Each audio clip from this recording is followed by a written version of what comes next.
अगर आप SSC level के किसी भी एग्जामिनेशन चाहे CGL, CHSL, MTS, CPU, JE, JSSC, BSSC, CGL इन जैसे एग्जाम्स की तैयारी कर रहे हैं और जनरल स्टडीज को लेकर कंफ्यूज है कि कैसे इसे कवर करा जाए, इसमें कैसे मैक्सिमम मार्क्स अचीव किया जाए, तो हम आपके लिए लेकर आए हैं जनरल स्टडीज का रामबाण सॉल्यूशन एसएससी घटना चक्र का डिटेल्ड एक्सप्लेनेशन वाला सीरीज। इसे हम 60 दिनों में कवर करेंगे। केवल आपको ध्यान से इसे सुनना है, इस सीरीज को फॉलो करना है और यकीन मानिए आप किसी भी एग्जामिनेशन में बैठ जाएंगे ठोक करके, आप मैक्सिमम मार्क्स अचीव करके लाइएगा जनरल स्टडीज वाले सेक्शन में। स्वागत है दोस्तों आपका आपके अपने यूट्यूब चैनल परीक्षा हॉल्ट 247 में। तो चलिए आज के वीडियो को स्टार्ट करते हैं। आज हमारा ये दूसरा दिन है, इससे पहले हमने पहले दिन को कवर किया है।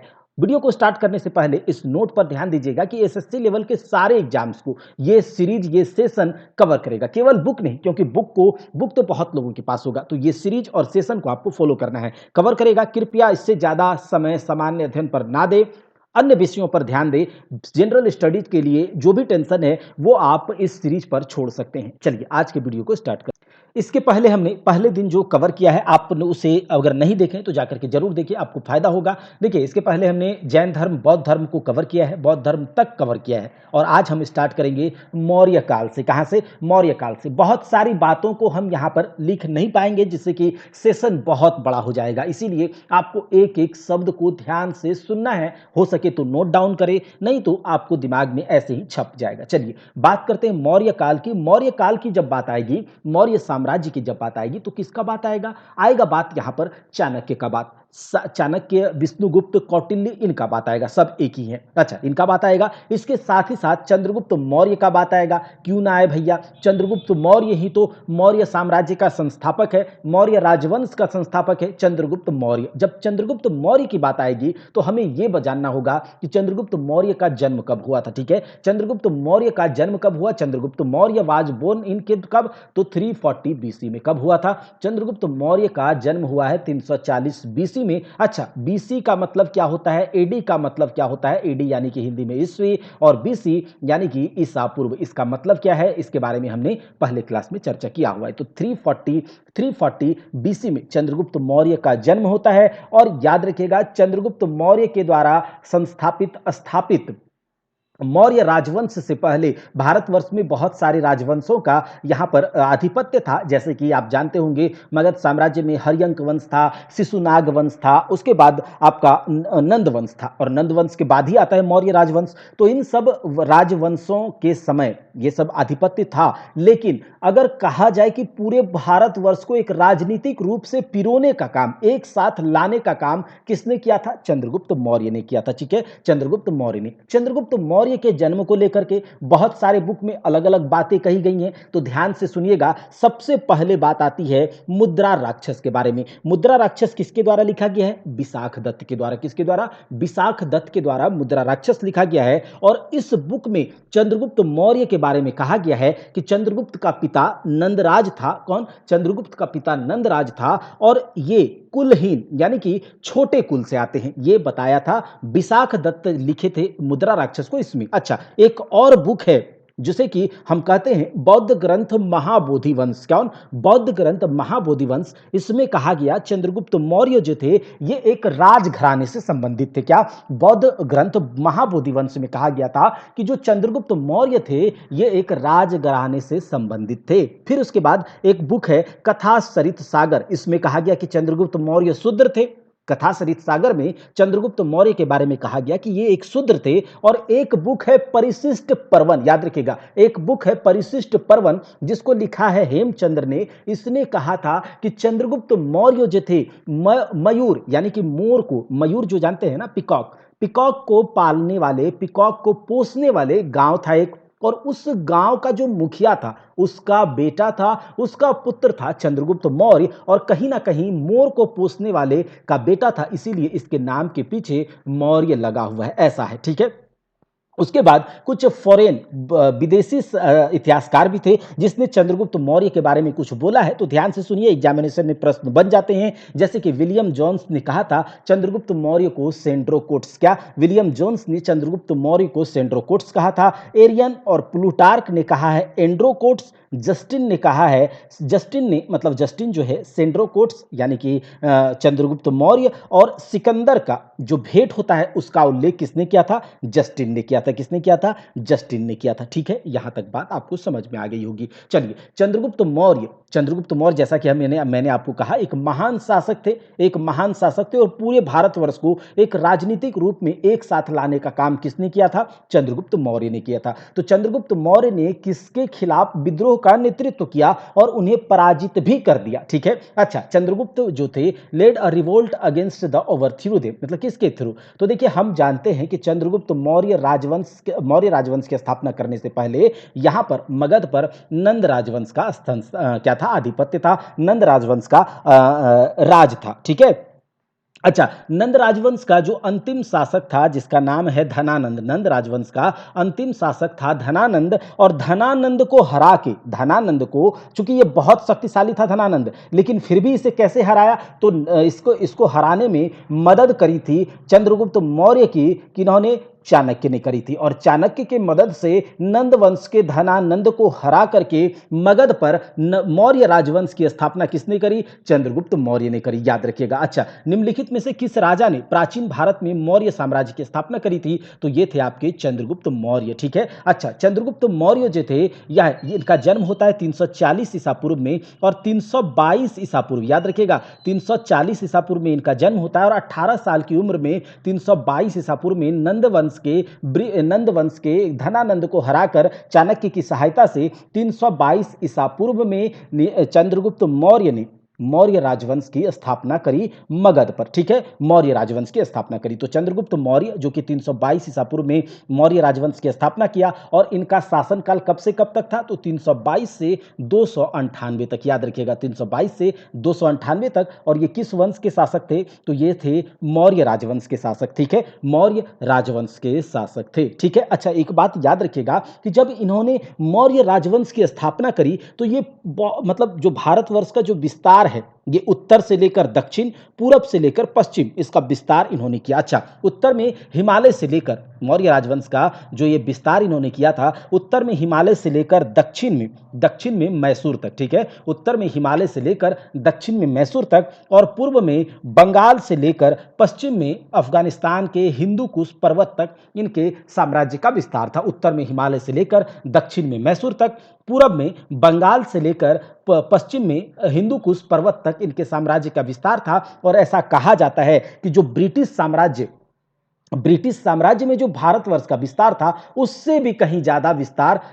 मौर्य साम्राज्य के समय, मतलब मौर्य साम्राज्य के समय भारतवर्ष का विस्तार था। ठीक है, चलिए आगे देखते हैं। कहा जा रहा है कि चंद्रगुप्त मौर्य के किसके प्रबल अनुयायी थे? Chandragupta Maurya was an ardent follower of किस धर्म के? तो चंद्रगुप्त मौर्य जैन धर्म के फॉलोवर थे, जैन धर्म के प्रबल फॉलोवर थे। ठीक है, प्रबल फॉलोवर, आर्डेंट फॉलोवर थे जैन धर्म के। ठीक है, आपको यह बात भी पता होगा कि 322 ईसा पूर्व में चंद्रगुप्त मौर्य ने जो मौर्य साम्राज्य की स्थापना करी, तो 322 से लेकर के 298 ईसा पूर्व तक इनका शासनकाल रहता है। ठीक है, 298। अच्छा, 298 ईसा पूर्व में चंद्रगुप्त मौर्य चूंकि जैन धर्म के अनुयायी थे, तो 298 ईसा पूर्व में चंद्रगुप्त मौर्य कहां चले गए? कर्नाटक के श्रवणबेलगोला। ठीक है, कर्नाटक के श्रवणबेलगोला में ये चले गए। किनके साथ? तो जैन साधु भद्रबाहु के साथ, याद रखिएगा, जैन साधु भद्रबाहु के साथ चंद्रगुप्त मौर्य श्रवणबेलगोला चले गए, कर्नाटक के श्रवणबेलगोला चले गए, और वहां पर इन्होंने जैन धर्म की एक पद्धति है संलेखना पद्धति, याद रखिएगा, जैन धर्म की एक पद्धति है संलेखना पद्धति। उस पद्धति में ऐसा होता है कि भूखे प्यासे रहकर उपवास पद्धति के द्वारा अपना प्राण त्याग देना, जैन धर्म में भूखे प्यासे रहकर उपवास पद्धति के द्वारा प्राण त्याग देने की पद्धति को संलेखना पद्धति कहा जाता है। और इस पद्धति के द्वारा ही चंद्रगुप्त मौर्य जो थे, अपने शरीर का इन्होंने त्याग कर दिया, यानी कि इनकी मृत्यु श्रवणबेलगोला में ही हो गई। ठीक है, चलिए, चंद्रगुप्त मौर्य ने अपने अंतिम दिन कहां गुजारे? तो श्रवणबेलगोला, कर्नाटक के, और ऐसा पूछा जाए तो मैसूर के। ठीक है, किनके साथ गए थे? भद्रबाहु के साथ, जैन गुरु भद्रबाहु के साथ। अच्छा, गुजरात में देखिए, यहां पर कहा जा रहा है कि गुजरात में कौन सी झील वस्तुतः एक कृत्रिम जलाशय है जो मौर्यों के शासन के दौरान बनाया गया था? कहा जा रहा है कि गुजरात में कौन सी ऐसी झील है? The which lake in Gujarat was an artificial reservoir built during the rule of Mauryas. तो मौर्यों के समय में सुदर्शन झील का निर्माण हुआ था, याद रखिएगा, मौर्यों के समय सुदर्शन झील का निर्माण हुआ था।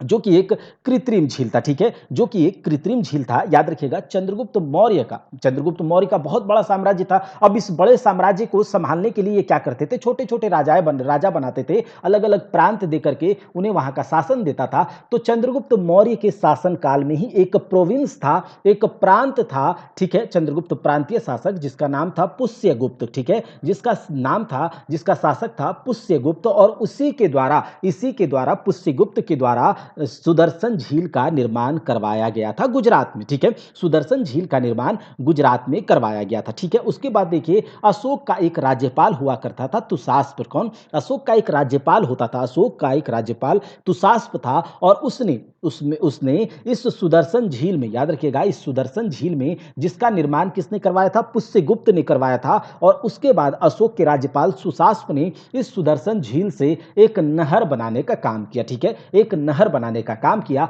और आने वाले समय में ऐसा होता है, रुद्रदमन का जब शासन था मगध साम्राज्य पर, तो उस समय रुद्रदमन के शासनकाल के समय, या फिर ये कहें कि गुजरात में जब रुद्रदमन का शासन था तो वहां पर क्या होता है, बहुत ज़्यादा वर्षा होती है। और जब बहुत ज़्यादा वर्षा होती है तो ये जो सुदर्शन झील जो बनाया गया था, जो नहर था, ये झील का बांध जो उस पर बनाया गया था वो टूट जाता है। और जब टूट जाता है तो उसकी मरम्मत है किसने करवाई? सुविशाख ने करवाई थी, ठीक है? सुविशाख ने, याद रखिएगा। ये तो सुदर्शन झील के बारे में बात हो गया। अच्छा, बिंदुसार, तो चंद्रगुप्त मौर्य का पुत्र कौन था? बिंदुसार था। चंद्रगुप्त मौर्य का पुत्र कौन था? बिंदुसार था। अच्छा, बिंदुसार का जो शासनकाल हम कब से कब तक देखेंगे? तो 298 से 273 ईसा पूर्व तक। देखिए, 322 से 298 कौन? चंद्रगुप्त मौर्य। चंद्रगुप्त मौर्य के बाद उसका पुत्र 298 से 273 ईसा पूर्व तक बिंदुसार है, ठीक है? बिंदुसार, याद रखिएगा, बिंबिसार नहीं, बिंबिसार हर्यक वंश का था, ठीक है? हर्यक वंश का। और बिंदुसार मौर्य राजवंश का है, ठीक है? अच्छा, बिंदुसार किसका बेटा?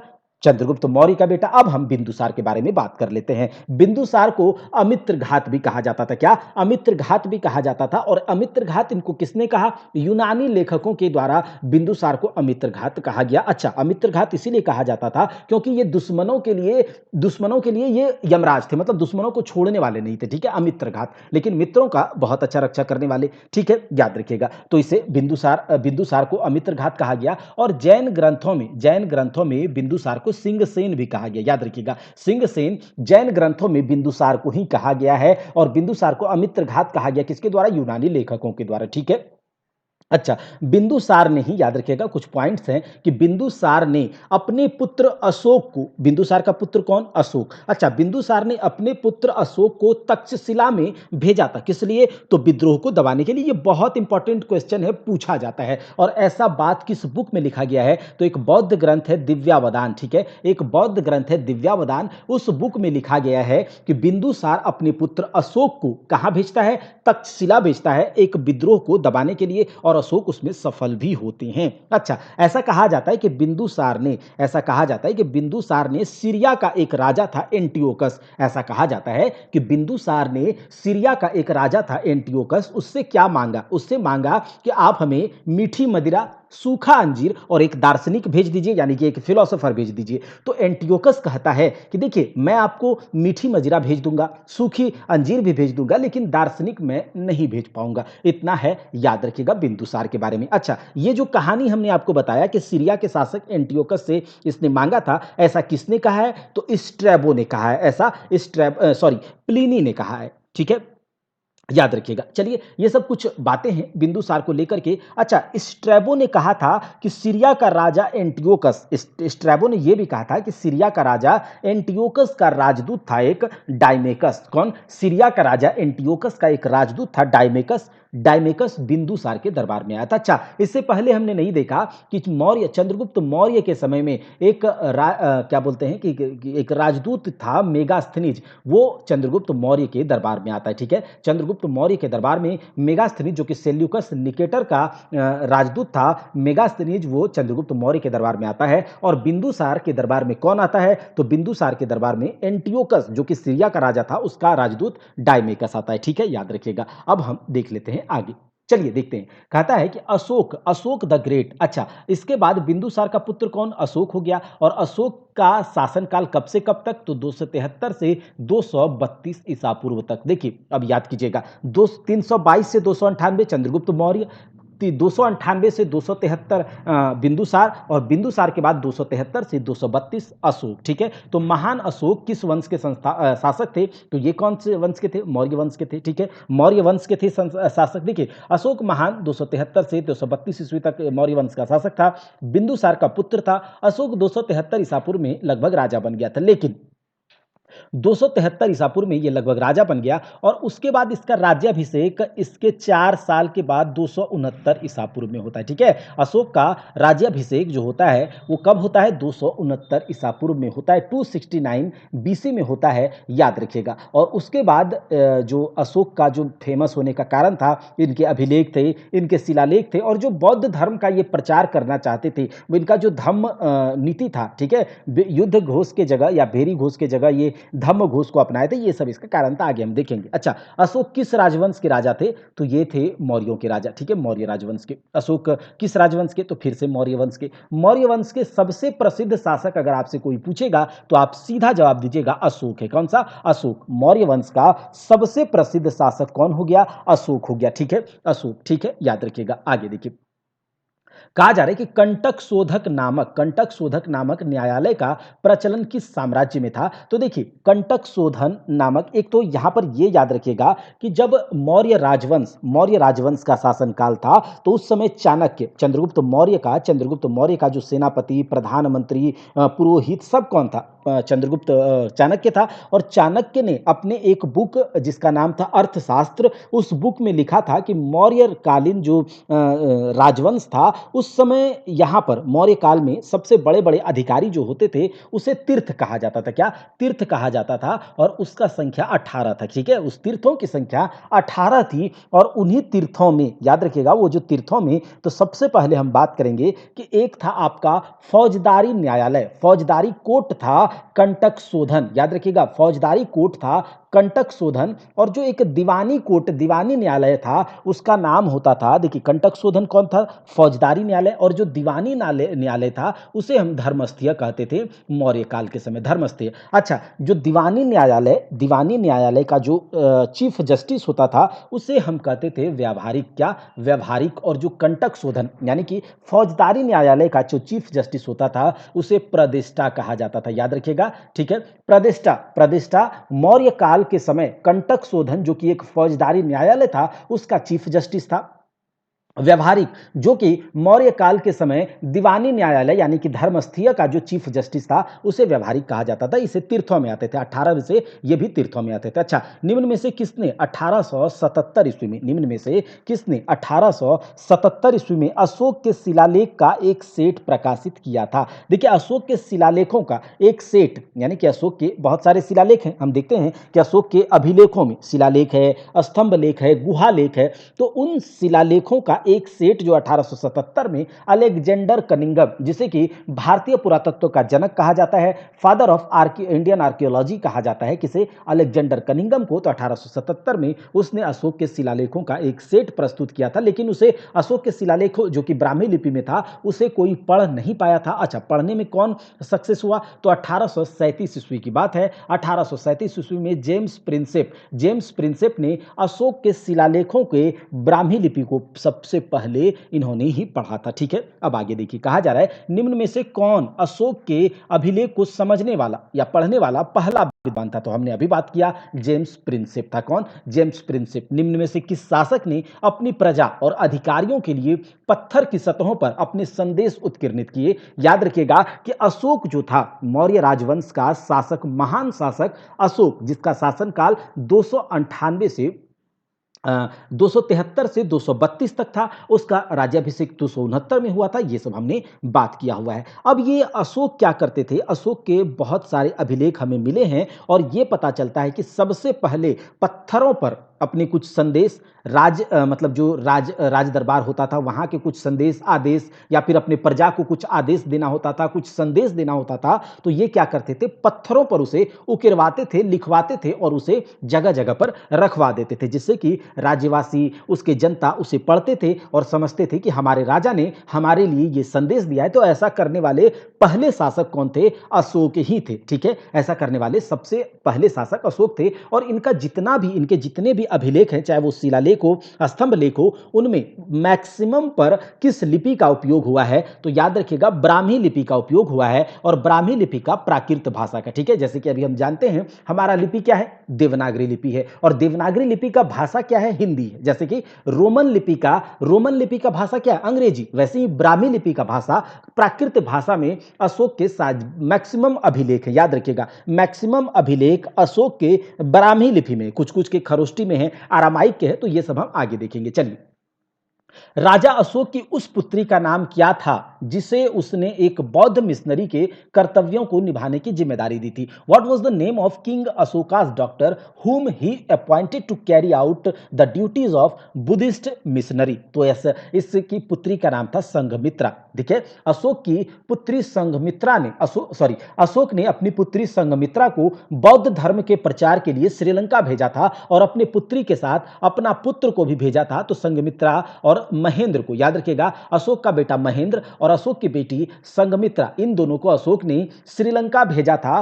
किस लिए? तो बौद्ध धर्म के प्रचार के लिए श्रीलंका भेजा था, बौद्ध धर्म के प्रचार के लिए। अच्छा, अशोक की बहुत सारे बुक्स में, बहुत सारे ऐतिहासिककार के द्वारा अशोक की एक बेटी चारुमती थी। अशोक की एक बेटी, ये जो है अशोक की एक बेटी ही है चारुमती, और चारुमती किसकी बेटी थी? तो अशोक की बेटी थी और जिससे बेटी हुआ था अशोक को चारुमती, उसकी पत्नी का नाम था असंधि मित्रा। ठीक है, तो अशोक और असंधि मित्रा की बेटी थी चारुमती। ठीक है, ये याद रख लीजिएगा। चलिए आगे देखते हैं। कहा जा रहा है कि निम्न में से किसने 1837 में पहली बार ब्राह्मी लिपि को समझा था? तो ब्राह्मी लिपि यानी कि अशोक के शिलालेखों पर जिस लिपि का उपयोग हुआ था, उस लिपि को पढ़ने में सबसे पहले सफलता किसने पाई थी? तो वो था आपका जेम्स प्रिंसेप। तो यही हो गया जेम्स प्रिंसेप। ठीक है, चलिए आगे देखते हैं। अशोक के शिलालेख पर किस लिपि का प्रयोग किया गया था? ठीक है, अशोक के शिलालेखों पर किस लिपि का? तो हमने अभी देखा ब्राह्मी लिपि के प्राकृत भाषा का उपयोग किया गया था। ठीक है, ब्राह्मी मैक्सिमम, देखिए बहुत सारे अशोक के जितने भी मैक्सिमम अभिलेख, जैसे कि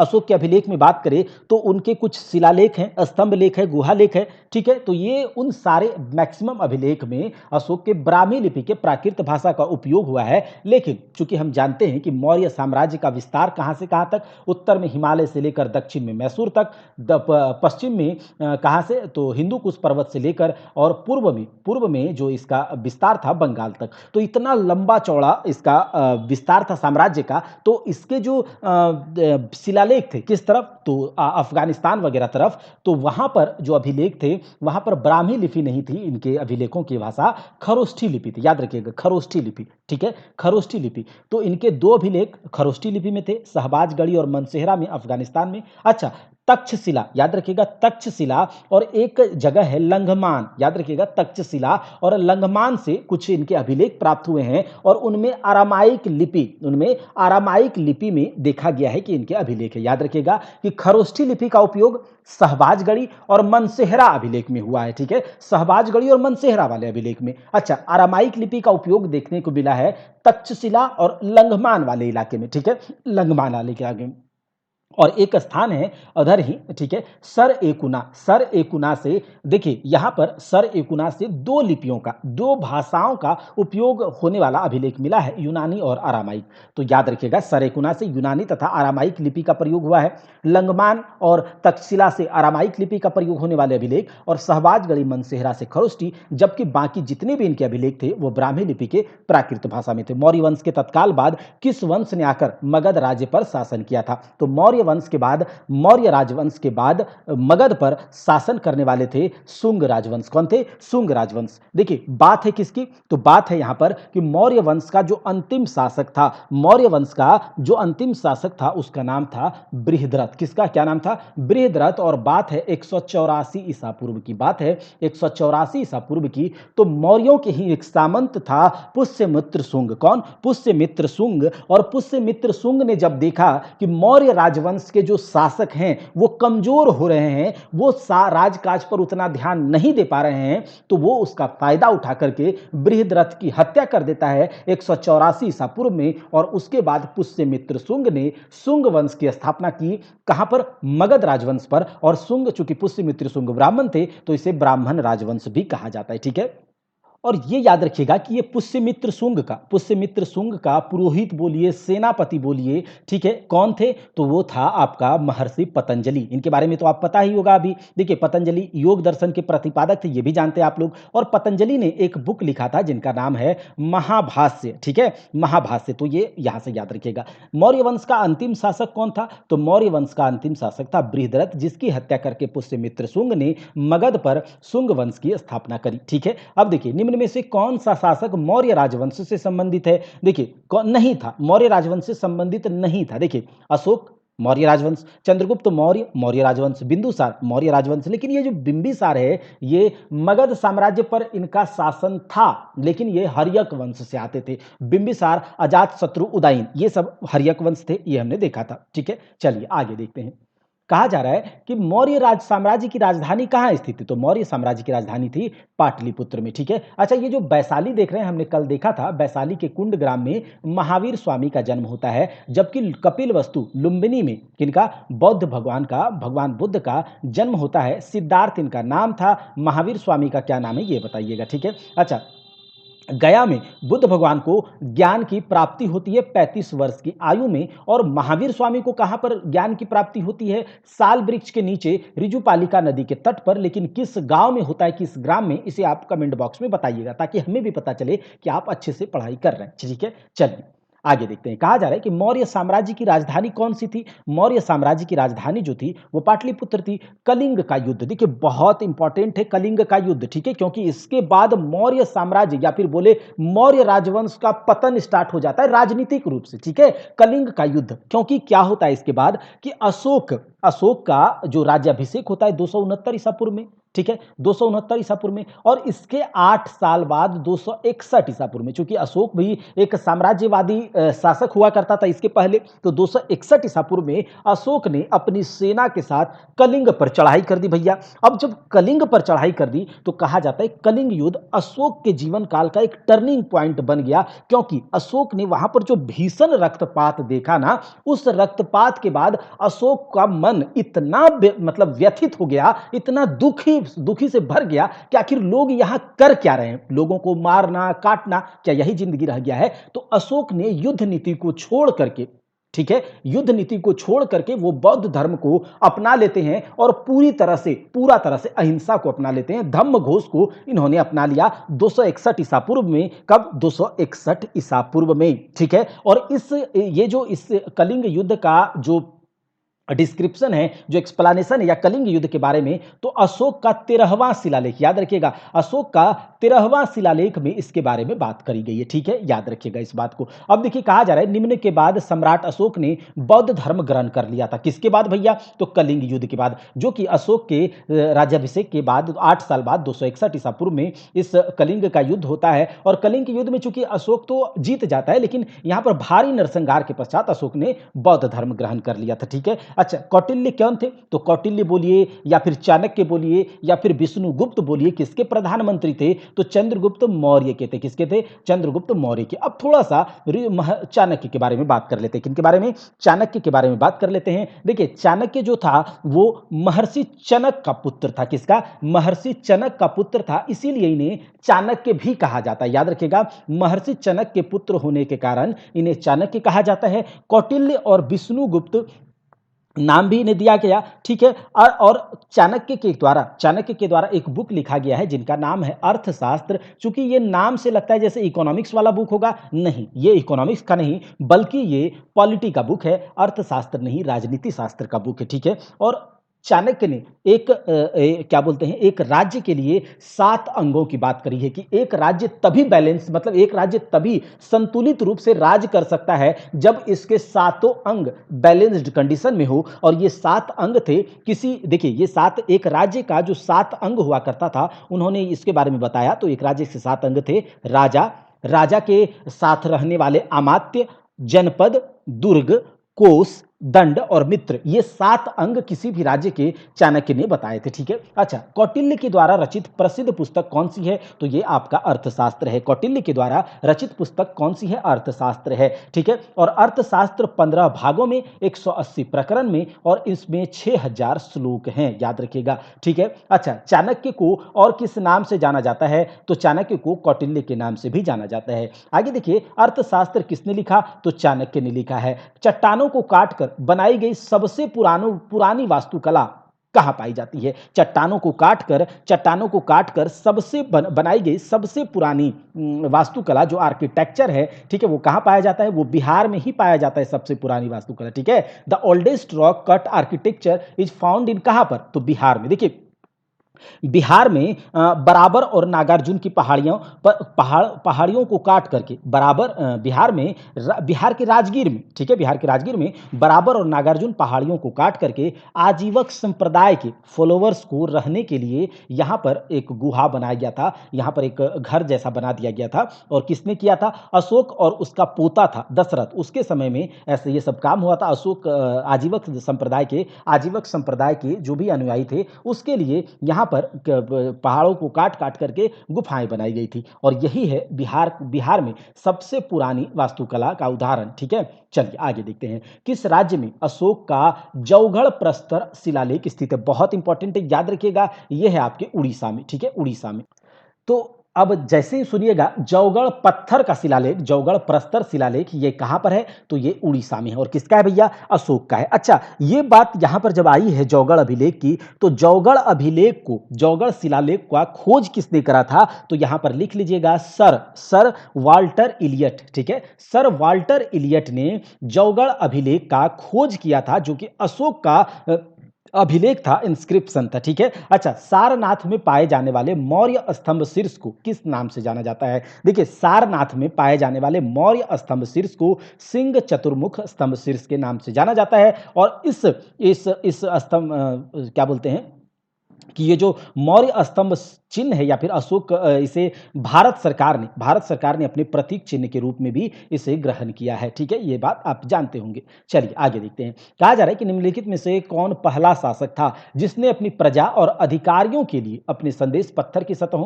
प्राकृतिक चट्टानों और पॉलिश किए गए स्तंभों पर उत्कीर्ण किया? तो ये बात हमें नहीं पता है, अशोक ने ऐसा किया था। Who among the following was the first ruler to inscribe his message to his subjects and officials on stone surfaces, natural rocks and polished pillars? ठीक है, तो ये सब ऐसा किया था इन्होंने। अब देखिए, सोन भंडार की गुफाएं किस राज्य में स्थित है? तो सोन भंडार की गुफाएं बिहार राज्य में स्थित है। ठीक है, सोन भंडार की गुफाएं बिहार राज्य में स्थित है। तो यहां से पता रहेगा कि सोन भंडार की गुफाएं बिहार के राजगीर में स्थित है। ठीक है, बिहार के राजगीर में स्थित है। अब सोन भंडार की गुफाओं का निर्माण या फिर इनके समय काल को लेकर के अलग अलग क्या बोलते हैं, कॉन्ट्राडिक्शन है। जैसे कि सोन भंडार की गुफाएं, बहुत सारे बुक्स में लिखता है कि ये इसका निर्माण जो है 3री 4थी शताब्दी में हुआ है। ठीक है, 3री 4थी सेंचुरी में हुआ है। और बहुत सारे विद्वान ऐसा भी मानते हैं कि सोन भंडार की गुफाएं जो हैं, इसका निर्माण या इसका जो शासन काल है, ये किस समय में हुआ है? मौर्य काल में। तो ये इस तरह से है, याद रखिएगा। लेकिन इंपॉर्टेंट है कि ये बिहार के राजगीर में है। अच्छा, सांची में स्थित बौद्ध स्मारकों का निर्माण किसने किया? तो सांची में जो बौद्ध स्तूप हैं, जो बौद्ध स्मारक हैं, इसका निर्माण मौर्य राजवंश में हुआ है और इसे अशोक ने करवाया था। देखिए, स्थापत्य कला के दृष्टिकोण से सांची का स्तूप कला का सर्वश्रेष्ठ नमूना है। सांची मध्य प्रदेश के रायसेन जिला में स्थित है और इसका निर्माण मौर्य वंश के शासक अशोक ने करवाया था। इस स्तूप का आरंभिक काल 3री शताब्दी ईसा पूर्व है। 3री शताब्दी ईसा पूर्व, यानी कि 300 ईसा पूर्व हम कह सकते हैं, पीछे के समय को। सांची का बौद्ध स्मारक कहां पर है? तो ये मध्य प्रदेश के रायसेन जिले में है, जिसका निर्माण किसने करवाया था? जिसका निर्माण सम्राट अशोक ने करवाया था। ठीक है, अच्छा, लगभग 600 वर्षों तक परित्यक्त रहने के बाद सांची की खोज किसके द्वारा किस वर्ष करी गई? In which year Sanchi was discovered after being abandoned for nearly 600 साल। अच्छा, 600 साल तक ये एबंडन्ड रूप से रहा, अलग थलग पड़ा रहा। और इसकी खोज जो है कब हुई? तो 1818 ईस्वी में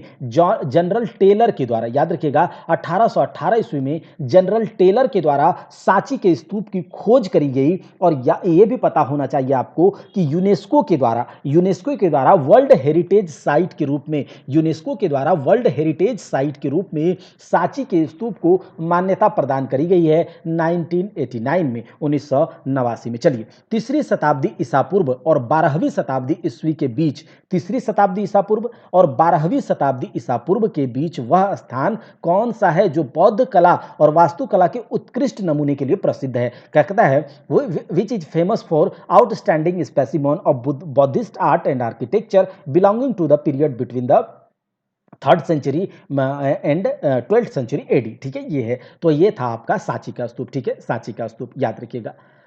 आगे देखिए, कहा जा रहा है कि सारनाथ में कौन सा स्तूप का निर्माण महान मौर्य सम्राट अशोक ने किया था? सारनाथ में, वह भारत में स्थित प्रमुख बौद्ध संरचनाओं में भी एक है। तो ये देखिए, सारनाथ में धमेक स्तूप जो है, देखिए मध्य प्रदेश में सांची स्तूप और सारनाथ में धमेक स्तूप का निर्माण अशोक ने करवाया था, जो कि बौद्ध संरचनाओं में मतलब फेमस है। ठीक है, आगे देखिए, कहा जा रहा है कौन सा स्तंभ शैल कर्तित स्तंभों को दर्शाते हैं? तो देखिए, मौर्य स्तंभ, जो मौर्यन पिलर्स थे, वो क्या होता था? पत्थरों को काट काट करके, ठीक है, पत्थरों को काट काट करके मौर्य स्तंभ यहां पर दर्शाए जाते थे, उसमें कुछ लिखा जाता था। तो ये मौर्य स्तंभ थे, वो शैल कर्तित स्तंभों को दर्शाते हैं। पुष्यमित्र शुंग के द्वारा मारा जाने वाला अंतिम मौर्य शासक कौन था? तो अंतिम मौर्य शासक तो हमने पहले बात किया है, बृहद्रथ 184 ईसा पूर्व में पुष्यमित्र शुंग ने इसकी हत्या कर दी और उसके बाद मगध पर किसका शासन हुआ? तो हुआ किसका?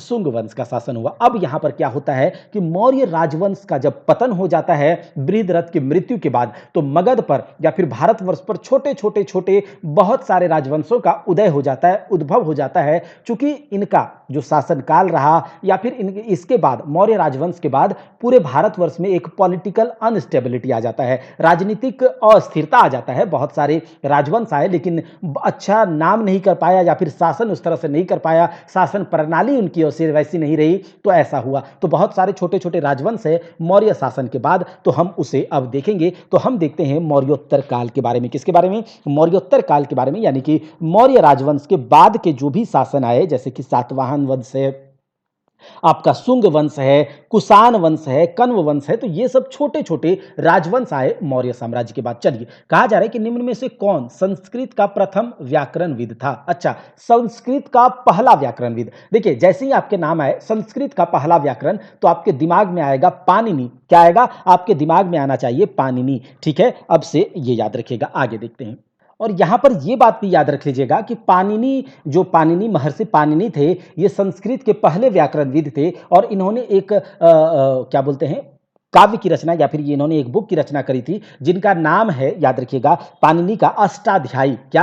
अष्टाध्यायी। अच्छा, अष्टाध्यायी इनका नाम इसीलिए पड़ा क्योंकि ये संस्कृत का पहला व्याकरण है, और अष्टाध्यायी इसलिए क्योंकि इसमें 8 अध्याय है। अष्टाध्यायी पुस्तक में कितने अध्याय? 8 अध्याय, 8 अध्याय हैं और पाणिनि के द्वारा इनका रचना हुआ है। संस्कृत के पहले व्याकरणविद थे। अच्छा, यहां पर कलहन लिखा हुआ है, तो कलहन का एक इंपॉर्टेंट रचना है, याद रखिएगा, राजतरंगिणी। ठीक है, राजतरंगिणी। और कालिदास का बहुत सारे रचनाएं हैं, लेकिन उनमें से एक पहला जो मालविकाग्निमित्रम है, मालविकाग्निमित्रम है, ये कालिदास का पहला रचना था। याद रखिएगा, इनके बहुत सारे और है, अभिज्ञान शकुंतलम है, आपका मेघदूत है, तो ये सब हम आगे देखेंगे साहित्य और साहित्यकार में। ठीक है, अब देखिए क्या कहा जा रहा है। पाणिनि के द्वारा रचित पुस्तक का नाम क्या भैया? तो ये अष्टाध्यायी है। ठीक है, उसके बाद यहां पर देखिए महाभाष्य किसने लिखा? तो पतंजलि, महर्षि पतंजलि ने महाभाष्य लिखा है। मिताक्षरा किसके द्वारा लिखा गया है? तो विज्ञानेश्वर, एक विज्ञानेश्वर करके महर्षि विज्ञानेश्वर के द्वारा मिताक्षरा बुक को लिखा गया है। और ये जो माध्यमिक कारिका है, माध्यमिक कारिका, ये नागार्जुन के द्वारा लिखा गया है। नागार्जुन कौन थे भैया? नागार्जुन कनिष्क के 9 क्या बोलते हैं, कनिष्क के 9 राजदरबारी थे या फिर 9 रत्न में से एक नागार्जुन थे, और उनके द्वारा ये माध्यमिक कारिका लिखा गया है, नागार्जुन के द्वारा। ठीक है, विज्ञानेश्वर मिताक्षरा लिखे, पतंजलि महाभाष्य, और पाणिनि के द्वारा अष्टाध्यायी संस्कृत का पहला व्याकरण। अच्छा, विक्रम संवत का स्टार्ट कब हुआ? When did the Vikram era begin? देखिए, विक्रम संवत का स्टार्ट होता है, मतलब इसका प्रारंभ होता है 57 ईसा पूर्व, 57 ईसा पूर्व में विक्रम संवत का स्टार्ट होता है। और इसको स्टार्ट करने वाले कौन थे? विक्रमादित्य। ठीक है, राजा विक्रमादित्य, उज्जैन के महाराज विक्रमादित्य के द्वारा 57 ईसा पूर्व में विक्रम संवत का स्टार्ट होता है। और याद रखिएगा, जो हम अभी ग्रेगोरियन कैलेंडर जनवरी, फरवरी, मार्च, अप्रैल मानते हैं, तो हम ये कैलेंडर को कब से मानते हैं? ये मानते हैं हम 0 साल, यानी कि ईसा मसीह के जन्म से बाद के साल को, यानी कि ये 2022 में है ना हम लोग, तो ईसा मसीह के जन्म से 2022 साल आगे हैं और ये 57 ईसा पूर्व पहले विक्रम संवत के स्टार्ट हुआ है। तो अगर आपसे पूछा जाए कि ग्रेगोरियन कैलेंडर और विक्रम संवत, विक्रम कैलेंडर के बीच का फासला कितना है, तो आप बोलिएगा 57 साल का। कितना? 57 साल का। ये सब याद रखिएगा। अच्छा देखिए, गांधार कला किन दो कलाओं का समायोजन है? गांधार कला किन दो कलाओं का समायोजन है? तो यहां पर ये देखिएगा कि गांधार शैली में जो मूर्तियां बनाई जाती थी, ठीक है, तो इस शैली का जो डेवलपमेंट हुआ, इस शैली के बारे में लोगों को जब जानकारी हुई, तो ये होता है आपका कनिष्क के काल में, ठीक है। कनिष्क एक कुषाण शासक था, कुषाण राजवंश से संबंधित था कनिष्क, और कनिष्क के शासन काल के समय गांधार शैली का विकास होता है। गांधार शैली, और गांधार शैली जो था ये यूनानी शैली और भारतीय शैली, भारतीय आर्ट, भारतीय कला और यूनानी शैली का मिक्सचर था गांधार शैली। याद रखिएगा, यूनानी शैली और भारतीय शैली का मिक्सचर था आपका गांधार शैली, ठीक है। यूनानी शैली और क्या बोलते हैं, भारतीय शैली। तो यहां पर हम कह सकते हैं कि ग्रीक, यूनानी को क्या कहते हैं हम लोग? ग्रीक कहते हैं। तो ग्रीक, इंडो ग्रीक शैली आप बोल लीजिए, हिंदू यूनानी बोल लीजिए, गांधार शैली को यहां पर डिनोट किया जाता है। अच्छा, गांधार शैली को जो प्रोटेक्ट किया था या प्रिजर्वेशन इसको इनको दिया गया था किस शासकों के द्वारा? तो शक और कुषाणों के द्वारा। किसके द्वारा? शक और कुषाण के द्वारा। और कुषाण शासक कनिष्क के समय ही गांधार शैली का विकास हुआ है यहाँ पर। अच्छा, गांधार शैली में मूर्ति बनाने के लिए जिन चट्टानों का उपयोग किया जाता था, तो उस चट्टान का नाम है शिष्ट चट्टान, शिष्ट टाइप का। अब शिष्ट टाइप का चट्टान क्या होता है, कैसे बनता है, ये हम लोग ज्योग्राफी वाले पार्ट में पढ़ते हैं। बस याद रखिएगा कि गांधार शैली में जो मूर्तियां बनाई जाती थी उसके लिए शिष्ट चट्टानों का प्रयोग किया जाता था। तो कि गांधार कला किन दो कलाओं का संयोजन है? तो याद रखिएगा हिंद यूनानी, ठीक है। अगर आपको इस प्रकार से एक्सप्लेनेशन अच्छा लग रहा है तो आप कमेंट जरूर कीजिएगा। अगर आपको लगता है कि नहीं बहुत लेट हो जा रहा है, जल्दी जल्दी किया जाए, तो जल्दी जल्दी करवा दिया जाएगा, कोई परेशानी नहीं। लेकिन अगर इस तरह से आप पढ़ेंगे तो आपको बार बार नहीं पढ़ना पड़ेगा, ठीक है। चलिए, अगर आप देखिए आगे देखते हैं। कहा जा रहा है कि अच्छा, इसे यहां पर देख लीजिए क्या लिखा है। भारतीय और यूनानी आकृति का सम्मिश्रण गांधार शैली। इस कला शैली के प्रमुख संरक्षक कौन थे? शक और कुषाण था। अच्छा, गांधार कला का जो यूज होता था वो बौद्ध रूप होने के कारण इसे यूनानी बौद्ध यानी कि ग्रीको बौद्धिस्ट भी कहा जाता था, इंडो ग्रीक भी कहा जाता था, ग्रीको रोमन भी कहा जाता था। याद रखिएगा, ग्रीको रोमन बोल लीजिए, इंडो ग्रीक बोल लीजिए, ग्रीको बौद्धिस्ट बोल लीजिए, बौद्ध आर्ट बोल लीजिए, ठीक है, कुछ भी बोल सकते हैं आप इसे। अच्छा, भारतीय कला का वह कौन सा स्कूल है जो ग्रीको रोमन बौद्ध आर्ट के नाम से भी जाना जाता है? तो यह गांधार शैली है भैया। अच्छा, कौन सी कला ग्रीको बौद्ध कला के नाम से भी जानी जाती है? तो यह कौन सा है? यह गांधार कला है, ठीक है, यह गांधार कला है। आगे देखते हैं। कहता है गांधार कला शैली स्कूल ऑफ आर्ट किस राजवंश के तहत विकसित हुई थी? तो हम क्या देखें, कुषाण और शक जो थे ये इसके प्रमुख संरक्षक में आते थे गांधार शैली के, और हमने देखा कि कुषाण राजवंश के कनिष्क के शासनकाल में गांधार शैली का विकसित हुआ था। अच्छा, अगला आता है आपका मथुरा कला। मथुरा कला विद्यालय की आकृतियां किसकी बनी होती थी? तो याद रखिएगा, मथुरा कला के विद्यालय की आकृतियां या फिर जो मथुरा कला में बनाई जाती थी मूर्तियां, वो किस पत्थर से? तो धब्बेदार लाल पत्थर से, स्पॉटेड रेड स्टोन से ये बने होते थे। और जो गांधार शैली में बनते थे मूर्तियां, वो बनते थे शिष्ट पत्थरों के, ठीक है। अच्छा, निम्न में से कौन कनिष्क का राजवैद्य था? तो कनिष्क के राजवैद्य थे चरक। याद रखिएगा, कनिष्क का राजवैद्य कौन थे? चरक थे। अच्छा, यहां पर बात करते हैं कि वसुमित्र, नागार्जुन, और एक वसुमित्र, चरक, नागार्जुन, अश्वघोष, ये सारे के सारे कनिष्क के ही राज दरबारी थे, ठीक है, कनिष्क के ही राज दरबारी थे। चाहे बात कर लीजिए वसुमित्र की, चाहे नागार्जुन की। अच्छा, नागार्जुन के द्वारा लिखा गया एक बुक हमने अभी देखा था, माध्यमिक करके, ठीक है। तो यहां पर क्या हो गया? वसुमित्र हो गया, चरक हो गया, नागार्जुन, ये सब कौन है?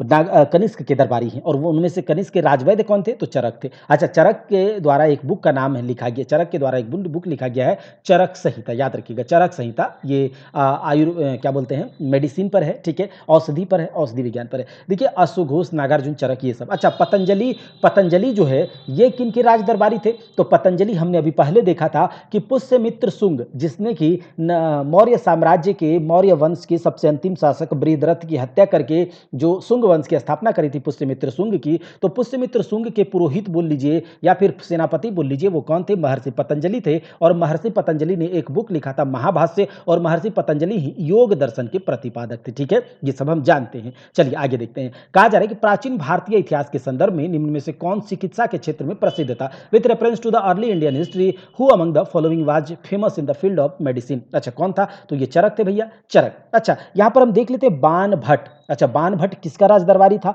किसका राज कवि था? तो हम लोग जानते हैं वर्धन वंश, वर्धन वंश का एक महान शासक था हर्षवर्धन। वर्धन वंश का एक महान शासक था हर्षवर्धन, जो कि थानेश्वर और कन्नौज में जिनका शासन था। तो हर्षवर्धन का जो राज कवि था उसका नाम था बाण भट्ट, और बाण भट्ट के द्वारा एक बुक लिखा गया था जिसका नाम है हर्षचरित। ठीक है, हर्षचरित, जिसमें कि राजा हर्षवर्धन के चरित्र का बखान किया गया है, गुणगान किया गया है बाण भट्ट के द्वारा हर्षचरित में। और हर्षचरित ने ही एक और बुक लिखा है जिसका नाम है कादंबरी, जिसका नाम है कादंबरी। और कादंबरी के बाद बारे में ऐसा कहा जाता है कि यह दुनिया का पहला उपन्यास है, दुनिया का पहला उपन्यास बाण भट्ट के द्वारा लिखा गया कादंबरी। और यह हरिसेन कौन है भैया? गुप्त साम्राज्य, गुप्त वंश का एक महान शासक था समुद्रगुप्त, और समुद्रगुप्त का दरबारी कवि था हरिसेन। और हरिसेन का एक क्या बोलते हैं, हरिसेन ने किसको लिखा था? तो हरिसेन का द्वारा लिखा गया है प्रयाग प्रशस्ति अभिलेख, इसके बारे में हम लोग जानते हैं। और ये चरक तो हम जान ही गए। और अच्छा, विशाख दत्त कौन है भैया? तो विशाख दत्त एक बुक, विशाख दत्त मुद्रा राक्षस बुक के लेखक हैं, जिसमें कि चंद्रगुप्त मौर्य को वृषल कुल का बताया गया था। ठीक है, अब सातवाहन साम्राज्य के संस्थापक कौन थे? देखिए, सातवाहन दक्षिण भारत का एक महान साम्राज्य। ठीक है, दक्षिण भारत का मौर्य साम्राज्य के बाद दक्षिण भारत में महान वंश, राजवंश के बारे में बात करें तो वो सातवाहन आता है। और सातवाहनों के बारे में हमें केवल उनके अभिलेखों से ही जानकारी मिलती है। अच्छा, सातवाहन साम्राज्य के संस्थापक जो कि हम अभिलेखों से जानते हैं वो सिमुख है। कौन? सिमुख है सातवाहन शासक के साम्राज्य के संस्थापक। अच्छा, सातवाहन साम्राज्य की राजधानी क्या थी? तो याद रखिएगा प्रतिष्ठान या फिर पैठन। ठीक है, सातवाहन साम्राज्य, सातवाहन वंश की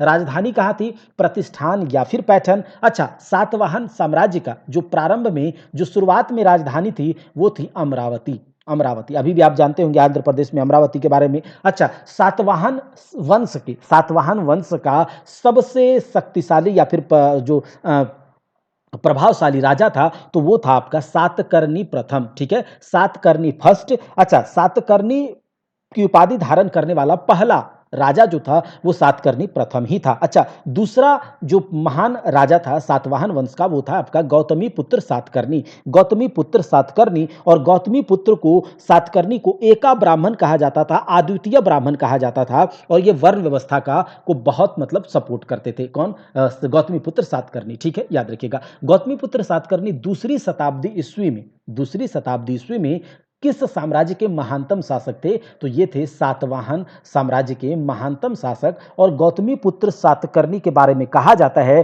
कि ये जो फोर वर्ण थे, जो फोर कैटेगरी, जो चतुर्वर्ण थे, तो जो वर्ण व्यवस्था का ये इसको सपोर्टर कहा जाता है। और इन्हें एका ब्राह्मण कहा गया, अद्वितीय ब्राह्मण कहा गया, और वेदों को आश्रय देने वाला इन्हें कहा गया था। ठीक है, यहां पर देखिए लिखा भी गया होगा कि नासिक अभिलेख में गौतमी पुत्र सातकर्णी को एका ब्राह्मण कहा गया है, जिसका मतलब होता है अद्वितीय ब्राह्मण, यानी कि ब्राह्मणों का एकमात्र रक्षक। ठीक है, देखिए गौतमी पुत्र सातकर्णी कौन थे? तो गौतमी पुत्र सातकर्णी सातवाहन शासक थे। ठीक है, सातवाहन शासक, इसके बारे में तो हमने अभी देख ही लिया। यहां पर देखिए लिखा गया है कि महाकाल मंदिर उज्जैन, महाकाल मंदिर, यहां कहता है कि कौन सा मेल नहीं खा रहा है। ठीक है, महाकाल मंदिर कहां है? उज्जैन में है, क्षिप्रा नदी के किनारे। अच्छा, श्रृंगेरी मठ जिसकी स्थापना जो है आदि गुरु शंकराचार्य के द्वारा करी गई है चिकमंगलूर जिला में, तो ये भी सही बात। सूर्य मंदिर कोणार्क का सूर्य मंदिर, ये भी कोणार्क में है। और खजुराहो जो जैन मंदिर है खजुराहो में, तो जिसका की स्थापना चंदेल राजाओं के द्वारा किया गया। तो ये सबके सब सही हैं,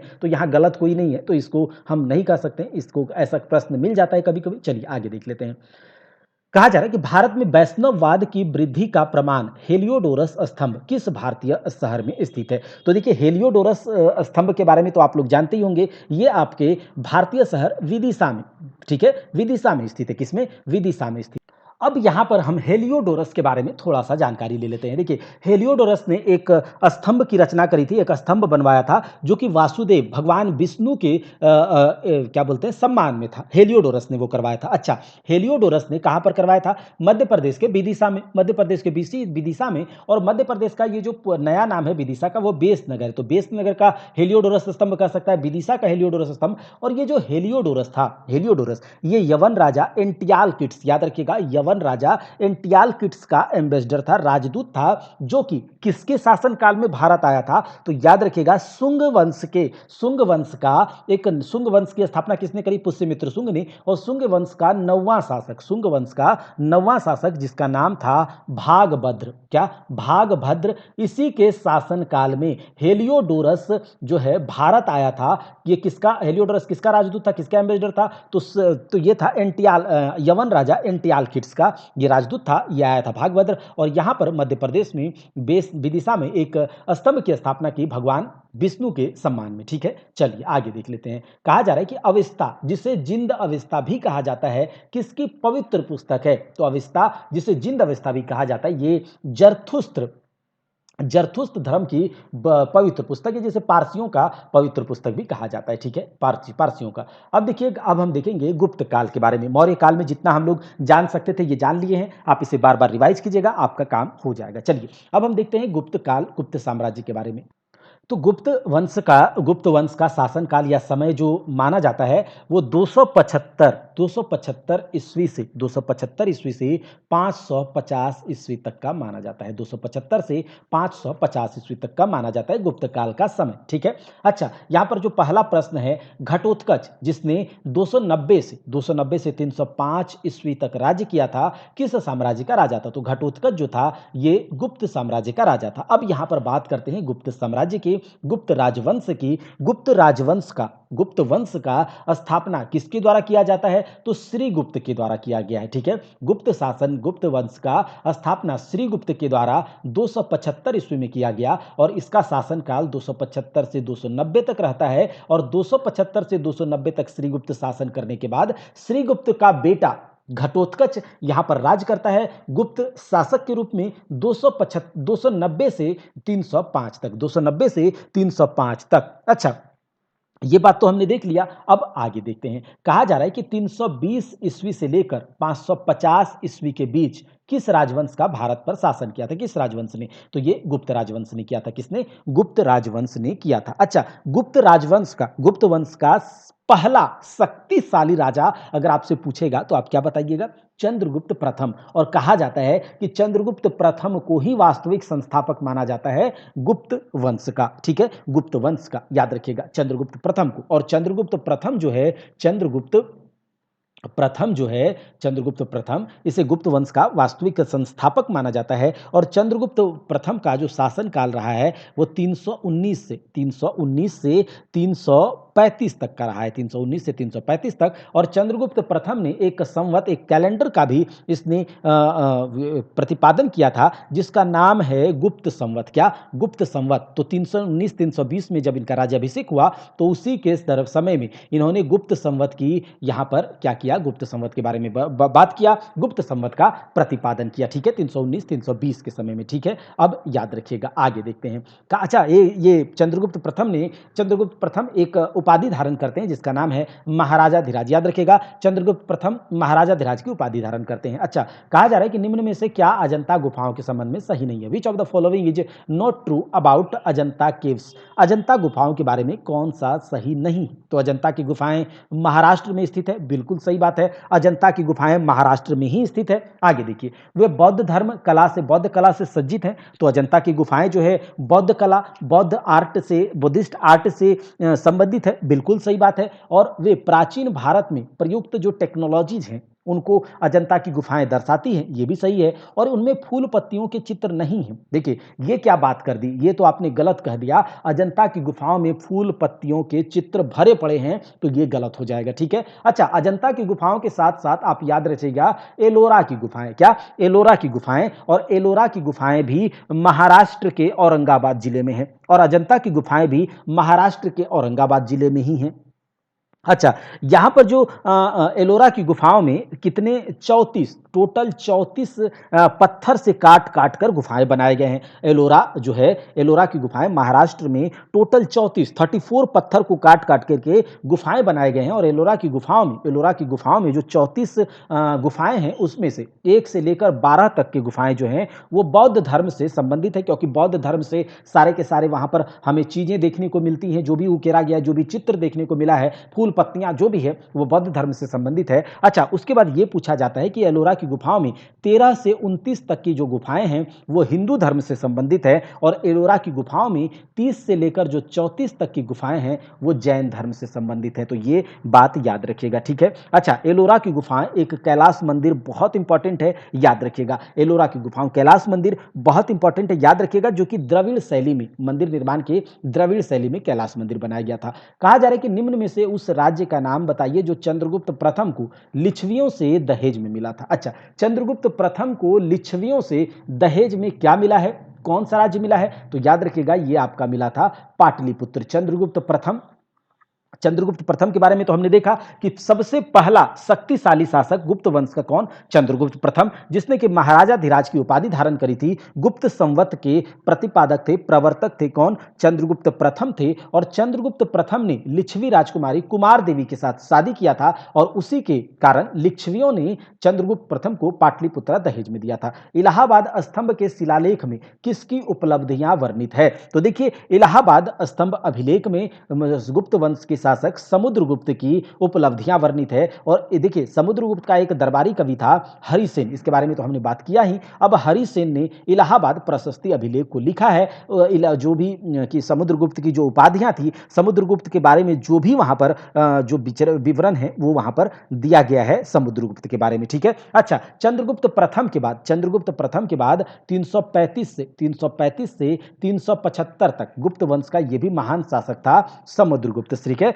समुद्रगुप्त। अच्छा, एक क्या बोलते हैं इतिहासकार या फिर अंग्रेजी विदेशी इतिहासकार है विंसेंट स्मिथ, ठीक है, विंसेंट स्मिथ, इसने समुद्रगुप्त के बारे में क्या बोला कि ये भारतीय नेपोलियन थे। अच्छा, भारतीय नेपोलियन विंसेंट स्मिथ ने किससे कहा? तो ये कहा है समुद्रगुप्त के बारे में। अब विंसेंट स्मिथ को कौन बताया कि समुद्रगुप्त के पैर का धूल भी नहीं था नेपोलियन, ठीक है, क्योंकि नेपोलियन कब का, मतलब नेपोलियन का समय काल इधर का है 300 400 500 साल पहले का, और जो ये समुद्रगुप्त है इसका शासन का समय काल देखिए आज से 335-75, यानी कि आज से लगभग 1700-1800 साल पहले की बात है। और उस समय का जो ये पराक्रमी समुद्रगुप्त था उसका कल्पना आप नेपोलियन से कर रहे हैं, तो आप ये कह दीजिए कि ये भारत का समुद्रगुप्त था नेपोलियन को। चलिए, ये सब आगे की बातें हैं, तो आगे हम देख लेते हैं। कहा जा रहा है इलाहाबाद में समुद्रगुप्त की प्रशस्ति जो है वो किसके द्वारा लिखी गई थी? तो ये लिखा गया किसके द्वारा? देखिए, इलाहाबाद में जो समुद्रगुप्त प्रशस्ति अभिलेख है, ठीक है, ये लिखा गया हरिसेन के द्वारा। और इसमें जो शुरुआत में कुछ कविताओं के रूप में इसे लिखा गया है, बाद में कहानियों के रूप में लिखा गया, यानी कि गद्य पद दोनों में इसे लिखा गया हरिसेन के द्वारा, ठीक है। देखिए, किस स्तंभ शिलालेख में समुद्रगुप्त की उपलब्धियां अभिलेखित की गई है, जो अपनी विजय के लिए नेपोलियन ऑफ इंडिया के नाम से भी जाने जाते हैं? तो ये समुद्रगुप्त ही है भाई। इलाहाबाद स्तंभ में ऐसा किया गया है, जो कि किसके द्वारा लिखा गया है? तो हरिसेन के द्वारा लिखा गया है। अच्छा, ये याद रखिएगा कि जो समुद्रगुप्त था इसने कौन सी उपाधि धारण की थी? तो पराक्रमांक, ठीक है, पराक्रमांक जो है ये आपके इस उपाधि को धारण किया था समुद्रगुप्त ने। समुद्रगुप्त संगीत के भी बहुत बड़े प्रेमी थे। ये सब हम इंपॉर्टेंट है, याद रखिएगा। चलिए आगे देखिए, कहा जा रहा है कि निम्नलिखित में से किस शासक को भारत का नेपोलियन कहा जाता है? तो ये समुद्रगुप्त कहा जाता है, जो फैक्ट है याद ही रखना होगा। आर्यभट्ट और कालिदास किस गुप्त शासक के दरबार में थे? आर्यभट्ट और कालिदास किस गुप्त? तो चंद्रगुप्त द्वितीय, याद रखिएगा, चंद्रगुप्त द्वितीय, जिससे विक्रमादित्य भी कहा जाता है। चंद्रगुप्त विक्रमादित्य, या फिर आप बोल लीजिए तो चंद्रगुप्त द्वितीय ये भी बहुत इंपॉर्टेंट शासक है गुप्त वंश का, ठीक है, बहुत इंपॉर्टेंट शासक है गुप्त वंश का। और चंद्रगुप्त द्वितीय को देवगुप्त भी कहा जाता है, याद रखिएगा, देवगुप्त भी कहा जाता है, देवराज कहा जाता है, देवश्री कहा जाता है चंद्रगुप्त द्वितीय को ही। और चंद्रगुप्त द्वितीय की कुछ उपाधियां हैं, याद रखिएगा, विक्रमादित्य, शक विजेता, क्योंकि शकों को हराने में ये शकों का उन्मूलन करने में चंद्रगुप्त द्वितीय का हाथ था। शक विजेता के रूप में भी चंद्रगुप्त द्वितीय को जाना जाता है, ठीक है। और चंद्रगुप्त द्वितीय के समय एक चीनी यात्री फाहियान आया था, ये भी याद रख लीजिएगा। चंद्रगुप्त द्वितीय के समय एक चीनी यात्री फाहियान आया था, ये भी याद रख लीजिएगा। और चंद्रगुप्त द्वितीय के दरबार में 9 रत्न हुआ करते थे, 9 लोगों का एक मंडली था, नवरत्न जिसे कहा जाता था, जिसमें कि आपका कालिदास था, धनवंतरी था, वाराहमिहिर था, अमर सिंह था, शंकु, छपनक, वररुचि, बेताल भट्ट, घटकर पर ये सब आपके चंद्रगुप्त द्वितीय के राज दरबारी थे, जिसे नवरत्न के नाम से जाना जाता था, ठीक है। आगे देखिए, कहा जा रहा है कि निम्नलिखित में से किस अभिलेख या फिर शिलालेख में सती प्रथा का प्राचीनतम संदर्भ मिलता है। देखिए, सती प्रथा का प्राचीनतम संदर्भ गुप्त वंश के शासक भानुगुप्त के ऐरन अभिलेख में देखने को मिलता है। 510 ईस्वी की ये बात है। ऐरन अभिलेख में ऐसा कहा जाता है कि एक सेनापति था, सेनापति गोपराज, ठीक है। सेनापति गोपराज, इनका जब मृत्यु हो जाता है तो उनके साथ उसकी पत्नी को सती कर दिया जाता है 510 ईस्वी में, जो कि ऐरन अभिलेख में लिखा गया। यही प्राचीनतम साक्ष्य है सती प्रथा को लेकर के। अच्छा, पहला हुन आक्रमण कब हुआ था? देखिए, पहला हुन आक्रमण जो हुआ था यह स्कंदगुप्त के समय हुआ था, ठीक है। स्कंदगुप्त के समय 458 ईस्वी में। अब स्कंदगुप्त कौन है? यह भी एक गुप्त वंश का शासक है, गुप्त वंश का शासक। और यह किसका बेटा था? याद रखिएगा, स्कंदगुप्त जो है यह आपका कुमारगुप्त प्रथम का, स्कंदगुप्त जो था वो कुमारगुप्त प्रथम का बेटा था। अच्छा, कुमारगुप्त प्रथम किसका बेटा था? चंद्रगुप्त द्वितीय का था, ठीक है। ये सब बात याद रखिएगा। चंद्रगुप्त द्वितीय के बाद कुमारगुप्त प्रथम आता है, और कुमारगुप्त प्रथम के बाद स्कंदगुप्त आता है, ठीक है। स्कंदगुप्त आता है, और स्कंदगुप्त यानी कि उसका जो शासन काल के समय हुनों का आक्रमण हुआ था स्कंदगुप्त के समय, ठीक है। और स्कंदगुप्त ने हुनों को हरा दिया था, ठीक है। स्कंदगुप्त ने हुनों को हरा दिया था, ये बात याद रखिएगा, ठीक है। अच्छा, स्कंदगुप्त ने भी विक्रमादित्य की उपाधि धारण की थी। स्कंदगुप्त ने भी विक्रमादित्य की उपाधि धारण की थी। जिससे पहले हमने देखा था चंद्रगुप्त द्वितीय ने भी विक्रमादित्य की उपाधि धारण करी थी, तो स्कंदगुप्त ने भी विक्रमादित्य की उपाधि धारण की थी। और हुनों का पहला आक्रमण इसी के समय होता है। और याद रखिएगा, स्कंदगुप्त के समय कुछ सिक्कों के ऊपर गरुड़ ध्वज और क्रमादित्य अंकित लिखा हुआ मिलता है। मतलब गरुड़ ध्वज, देखिए स्कंदगुप्त के समय के कुछ सिक्के मिले हैं, तो उसमें सिक्कों में गरुड़ ध्वज और क्रमादित्य लिखा हुआ है, ठीक है। याद रखिएगा। चलिए आगे देखते हैं। कहा जा रहा है गुप्त वंश के अंतिम स्वीकृत सम्राट कौन थे? तो गुप्त वंश के अंतिम स्वीकृत सम्राट विष्णुगुप्त थे, ठीक है। विष्णुगुप्त थे। चलिए आगे देखते हैं। कहा जा रहा है कि इस साम्राज्य को हिंदुत्व का स्वर्ण युग माना जाता है। तो हिंदुत्व का स्वर्ण युग जो है वो आपका गुप्त वंश को माना जाता है, गुप्त साम्राज्य को माना जाता है, ठीक है। इसे पढ़ लीजिए एक बार। गुप्त राजाओं का शासनकाल प्राचीन भारतीय इतिहास के सर्वाधिक गौरवशाली युग का प्रतिनिधित्व करता है। वस्तुतः इस समय सभ्यता और संस्कृति के प्रत्येक क्षेत्र में अभूतपूर्व प्रगति हुई। भारतीय संस्कृति के विकास को पूर्णता प्राप्त हुआ, और गुप्त युग की सर्वतोमुखी प्रगति देखते हुए विद्वानों ने इस काल को हिंदू संस्कृति के स्वर्ण युग तथा क्लासिकल युग की संज्ञा दी। अच्छा, भारत के इतिहास में किसके काल को भारत का स्वर्ण युग कहा है? तो गुप्त शासन को, ठीक है।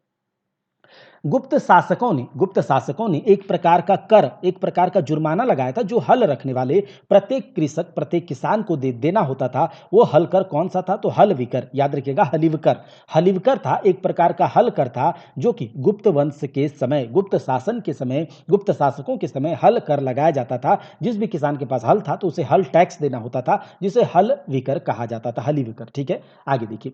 वाकाटक साम्राज्य की महारानी महारानी प्रभावती गुप्त कुबेर नागा और किसकी बेटी थी? याद रखिएगा, चंद्रगुप्त द्वितीय जो कि विक्रमादित्य की उपाधि इसने धारण करी थी, शक विजेता की उपाधि धारण करी थी चंद्रगुप्त द्वितीय। और चंद्रगुप्त द्वितीय की एक पत्नी थी कुबेर नागा, याद रखिएगा, कुबेर नागा। इन दोनों से एक पुत्री हुई जिनका नाम था प्रभावती गुप्त। और प्रभावती गुप्त की शादी वाकाटक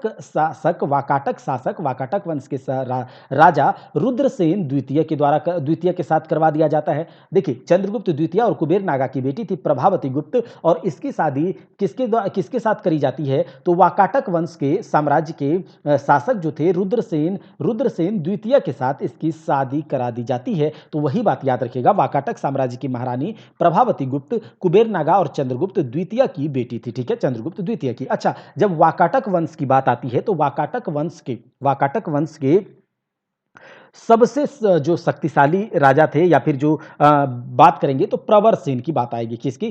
प्रवरसेन प्रथम। प्रवरसेन प्रथम अगर पूछा जाए, बहुत बार पूछा गया है, प्रवरसेन प्रथम किस राजवंश से संबंधित है? तो वाकाटक वंश से। और प्रवरसेन प्रथम ने किस उपाधि को धारण करा था? तो सम्राट की उपाधि को प्रवरसेन प्रथम ने धारण करा था। और प्रवरसेन प्रथम ने 4 अश्वमेध यज्ञ भी करवाए थे। 4 अश्वमेध यज्ञ भी करवाए थे, ठीक है? वाकाटक वंश के थे। अच्छा देखिए, भारतीय इतिहास में आटविक, देखिए आटविक का मतलब जंगल वगैरह होता है, वन होता है। तो आटविक राज्य को किस रूप में जाना जाता था? तो आटविक राज्य को किस रूप में जाना जाता था? याद रखिएगा, वन साम्राज्य यानी कि फॉरेस्ट किंगडम के रूप में, ठीक है? आगे देख लेते हैं। कहा जा रहा है कि उस भारतीय राज्य की पहचान करें जिसे महाकाव्य काल में प्राग ज्योतिष के रूप में जाना जाता है। Identify the Indian state which also known as Pragjyotisha during the epic period. महाकाव्य काल में प्राग ज्योतिषपुर के नाम से असम को जाना जाता था। किसे? असम को जाना जाता था। और इसी प्राग ज्योतिष का नाम, जिसे असम को जाना जाता है, इसी प्राग ज्योतिष का नाम आगे चल करके क्या पड़ता है?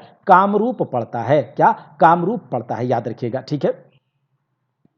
और इस कामरूप के बारे में, ठीक है, इस कामरूप का सबसे पहला उल्लेख या सबसे पुराना उल्लेख हमें कहां देखने को मिलता है? तो समुद्रगुप्त का जो प्रयाग प्रशस्ति अभिलेख है, जिसे हरिसेन ने लिखा था, इसी प्रशस्ति अभिलेख में कामरूप के बारे में सबसे पहले उल्लेख मिलता है। और ऐसा कहा जाता है कि गुप्त वंश का जो सीमावर्ती प्रदेश था वो था आपका असम, यानी कि गुप्त वंश का साम्राज्य कहां तक फैला हुआ था? असम, कामरूप तक फैला हुआ था, ठीक है? आगे चलिए देखते हैं। कहा जा रहा है कि भारत के किस क्षेत्र में कामरूप एक प्राचीन नाम है? तो ये आप असम का है, ठीक है? असम का। चलिए आगे देख लेते हैं। इसे प्रागज्योतिष भी कहते हैं। गुप्त काल का प्रसिद्ध दशावतार मंदिर, जिसे उत्तर भारत के प्राचीनतम पंचायतन मंदिरों में से एक माना जाता है। अब पंचायतन मंदिर क्या होता है भैया? देखिए, पंचायतन मंदिर वो मंदिर, एक प्रकार का मंदिर का रचना है, इस प्रकार के इस मंदिर से बनाया जाता है। और पंचायतन मंदिर में क्या होता है कि कोई एक देवता होता है और उन देवता के चारों ओर, ठीक है, उन देवता के साथ 4 अलग-अलग देवता की मूर्तियां एक साथ होती है। मतलब एक मुख्य देवता और उनके साथ अलग-अलग 4 देवताओं की मूर्तियां, प्रतिमा स्थापित करी जाती है। और एक ग्रुप में तो 4 देवता और एक मुख्य देवता, मतलब 5 देवता का एक समूह उसमें स्थापित किया जाता है, उसे पंचायतन मंदिर कहा जाता है। तो जो गुप्त काल का प्रसिद्ध दशावतार मंदिर है, उत्तर भारत का प्रसिद्ध प्राचीनतम पंचायत मंदिर में एक है, वह कहां स्थित है? तो वह देवगढ़ में स्थित है। कहां पर? देवगढ़ में। याद रखिएगा, देवगढ़ का दशावतार मंदिर गुप्त वंश का पंचायतन मंदिर में से एक है। और देवगढ़ कहाँ है? उत्तर प्रदेश में है। कहाँ पर? देवगढ़ उत्तर प्रदेश में है, याद रखिएगा, ठीक है? चलिए, भगवान, और पूछा जाए दशावतार मंदिर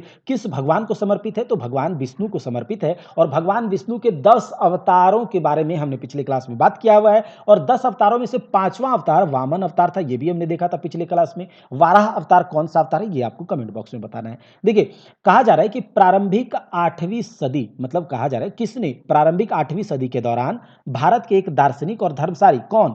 धर्मशास्त्री थे, जिन्होंने अद्वैत वेदांत के सिद्धांत को समेकित किया था। कहता है, who was a philosopher and theologian from India during early 8th century who consolidated the doctrine of Advaita Vedanta. किसने ऐसा किया था? तो ये किया था आदि शंकराचार्य ने। किसने? आदि शंकराचार्य ने। जब आदि शंकराचार्य की बात आई है तो चलिए देखते हैं। चलिए, तो देखिए, शंकराचार्य का जो जन्म हुआ है वो आपके केरल के शंकराचार्य, आदि शंकराचार्य का जन्म केरल के काल्डी नामक गांव में 788 ईस्वी में हुआ। किसमें? 788 ईस्वी में केरल के काल्डी नामक गांव में आदि शंकराचार्य का जन्म होता है। और आदि शंकराचार्य जो थे वो, उनका मत था अद्वैतवाद के नाम से विख्यात थे, ठीक है? अद्वैत, इनका जो आदि शंकराचार्य का जो मत था, मतावलंबी थे जिनके, अद्वैतवाद के नाम से फेमस थे। और याद रखिएगा, आदि शंकराचार्य के द्वारा 4 मठ स्थापित किए गए हैं भारतवर्ष के चारों कोनों में। याद रखिएगा, आदि शंकराचार्य के द्वारा भारतवर्ष के चारों कोनों में 4 मठ स्थापित किए गए हैं। उनमें से उत्तर में आपका है ज्योतिर्मठ। याद रखिएगा, उत्तर में आपका है ज्योतिर्मठ, जिसे जोशी मठ के नाम से भी जाना जाता है, जो उत्तराखंड में है। आगे देखिए, दक्षिण में इनका जो मठ है उनका नाम है श्रृंगेरी, जो कि कर्नाटक में है। श्रृंगेरी मठ जो कि कर्नाटक में है। पूरब में इनके मठ का नाम है पुरी पुरी, जो कि उड़ीसा में है। और पश्चिम में इनका एक मठ है जिसका नाम है द्वारका। तो याद रखिएगा, ज्योतिर्मठ, जिसे जोशी मठ के नाम से भी जाना जाता है, पुरी में उड़ीसा में पुरी जो मठ है, जो कि शंकराचार्य के द्वारा स्थापित किया गया। दक्षिण में श्रृंगेरी मठ और पश्चिम में द्वारिका, ठीक है? याद रखिएगा। कहा जा रहा है निम्न में से किसने वैशेषिक दर्शन का मूल पाठ लिखा है। तो अगर वैशेषिक दर्शन के प्रतिपादक के बारे में पूछा जाएगा तो महर्षि कणाद, ठीक है, महर्षि कणाद। अच्छा, पतंजलि, पतंजलि किस दर्शन के, तो योग दर्शन के। शंकराचार्य को किस मत से जाना जाता है, तो ये अद्वैतवाद के नाम से जाना जाता है। और जैमिनी जो थे, देखिए जैमिनी जो थे वो पूर्व मीमांसा दर्शन के प्रतिपादक थे। तो जैमिनी पूर्व मीमांसा दर्शन के प्रतिपादक थे। शंकराचार्य अद्वैतवाद के प्रतिपादक थे। कनाद, महर्षि कनाद जो थे वैशेषिक दर्शन के प्रतिपादक थे। पतंजलि, ऋषि पतंजलि, महर्षि पतंजलि योग दर्शन के प्रतिपादक थे। साथ ही साथ दो और दर्शन याद रखिएगा कुछ महत्वपूर्ण है जो पूछ लिए जाते हैं, जैसे कि न्याय दर्शन के प्रतिपादक पूछे जाएंगे, तो याद रखिएगा महर्षि गौतम। अच्छा, सांख्य दर्शन के प्रतिपादक महर्षि कपिल, सांख्य दर्शन के महर्षि कपिल, न्याय दर्शन के महर्षि गौतम, याद रखिएगा, ठीक है। अब चलिए आगे देखते हैं, हम देखते हैं गुप्तोत्तर काल। देखिए गुप्त वंश, देखिए हर एक शासन, जो भी शासक है उसका कभी ना कभी पतन होगा, हमेशा तो एक शासक शासन नहीं कर पाएगा। जैसे हम अभी मोदी जी शासन कर रहे हैं, इसके पहले कांग्रेस का शासन था, उसके पहले कोई और था, और मोदी जी का शासन भी हमेशा नहीं रहेगा, इसके बाद भी कोई आएगा। तो उसी प्रकार से गुप्त वंश का जब शासन खत्म हो जाता है, शासन प्रणाली खत्म हो जाती है, तो गुप्तोत्तर यानी कि गुप्त वंश के बाद कुछ इंपॉर्टेंट राजवंश आते हैं। अब हम उनके बारे में देखेंगे। चलिए यहां पर देखिए लिखा जा रहा है कि उत्तर भारत में प्रचलित मंदिर वास्तुकला, मंदिर यानी कि टेम्पल आर्किटेक्चर जो उत्तर भारत में, नॉर्थ इंडिया में देखने को मिलता है, वो कौन सी मंदिर कला की शैली है जो उत्तर भारत में जिस शैली के अंतर्गत मंदिर बनाए जाते हैं, तो वो आपका है नागर शैली, ठीक है। यहां पर उत्तर भारत में जो भी मंदिर बनाई जाती है वो नागर शैली में बनाई जाती है। किसमें, नागर शैली में। उसके बाद आप देखिए यहां पर द्रविड़ शैली, नागर शैली में तो उत्तर भारत में, जिसमें कि आप उड़ीसा में जो भी आप मंदिर देखेंगे वो आप नागर शैली में बने हुए देखेंगे, ठीक है। उड़ीसा में जैसे कि सूर्य मंदिर है, कोणार्क का सूर्य मंदिर नागर शैली में है। वहीं पर द्रविड़ शैली में दक्षिण भारत में साउथ इंडिया में जो मंदिर बनाए जाते हैं वो द्रविड़ शैली में बनाए जाते हैं, ठीक है, द्रविड़ शैली में बनाए जाते हैं। जैसे कि एलोरा का कैलाश मंदिर है, एलोरा का कैलाश मंदिर, ठीक है, ये द्रविड़ शैली में बनाए गए हैं। किसमें, द्रविड़ शैली में बनाए गए हैं। आगे देखिए बेसर शैली कौन सा भैया, बेसर शैली, तो देखिए बेसर शैली नागर शैली और द्रविड़ शैली का मिक्सचर है। बेसर शैली नागर शैली और द्रविड़ शैली का मिक्सचर है, जब दोनों शैली का झलक हमें वेसर शैली में देखने को मिलता है। अच्छा, वेसर शैली का कुछ अलग से नाम भी पूछा जाता है, चालुक्य शैली, ठीक है, चालुक्य शैली। और वेसर शैली के द्वारा बनाया हुआ जो मंदिर हमें देखने को मिलेगा वो मध्य भारत और कर्नाटक में देखने को मिलता है, ठीक है, मध्य भारत, मिडिल इंडिया में और कर्नाटक में बेसर शैली से, साउथ इंडिया में द्रविड़ शैली से, उत्तर भारत में आपको नागर शैली से देखने को मिलेगा, ठीक है। चलिए आगे देख लेते हैं। कहता है कि कौन सी शैली भारत में मंदिर स्थापत्य शैली नहीं है। देखिए वेसर शैली तो है भारत में, द्रविड़ शैली भी है, नागर शैली भी, लेकिन ये जो गोथिक शैली आप देख रहे हैं ये भारत की मंदिर स्थापत्य शैली नहीं है, आर्किटेक्चर पैटर्न नहीं है, बल्कि ये क्रिश्चियंस के जो वो चर्च बनाते हैं, चर्च का ये आर्किटेक्चर है, ठीक है, गोथिक शैली, ठीक है। आगे देखिए कहा जा रहा है कि निम्न में से किस मंदिर में आपको गोपुरम दिख जाएंगे। देखिए गोपुरम क्या होता है भैया, देखिए तो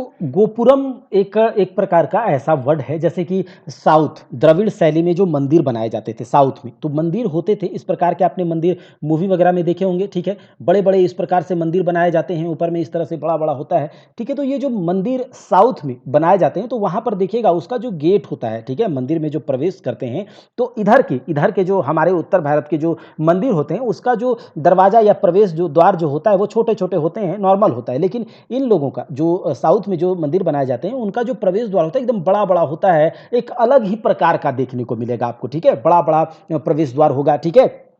और मतलब ये कह सकते हैं कि एकदम ऊंचा और विशाल बनाने का प्रथा जो शैली जो था वो हमें साउथ में देखने को मिलती है, और इसी प्रवेश द्वार को गोपुरम कहा जाता है, ठीक है, इसे क्या गोपुरम कहा जाता है। अब देखिए ऐसा होता था कि जो विजयनगर के बारे में तो आप लोग जानते होंगे, विजयनगर जिसका की स्थापना हरिहर बुक्का ने करी थी, उसमें हम लोग संगम वंश देखेंगे, आगे चल के हम पढ़ेंगे इन सब चीजों को। तो जब विजयनगर का जो राजा होते थे, जो विजयनगर साम्राज्य के जो शासक होते थे, वो मंदिरों में गोपुरम बनाते थे, विशाल ऊंचे प्रवेश द्वार बनाते थे, ठीक है, तो उन्हें गोपुरम कहा जाता था। तो जो साउथ में जो मंदिर हैं देखने को मिलेगा उसमें आपको गोपुरम देखने को मिलेगा। तो यहाँ पर कौन सा है? शिव मंदिर चिदम्बरम, शिव मंदिर चिदम्बरम। तमिलनाडु राज्य के चिदम्बरम में जो शिव मंदिर, जिसे नटराज मंदिर के नाम से भी जाना जाता है, इसमें 9 गोपुरम है, यानी कि 9 प्रवेश द्वार है। इन गोपुरम पर मूर्तियों तथा अनेक प्रकार की चित्रकारी का अंकन है। मतलब गोपुरम जो बनाए जाते हैं अलग अलग प्रकार के विशाल ऊंचे भव्य बनाए जाते हैं, ठीक है।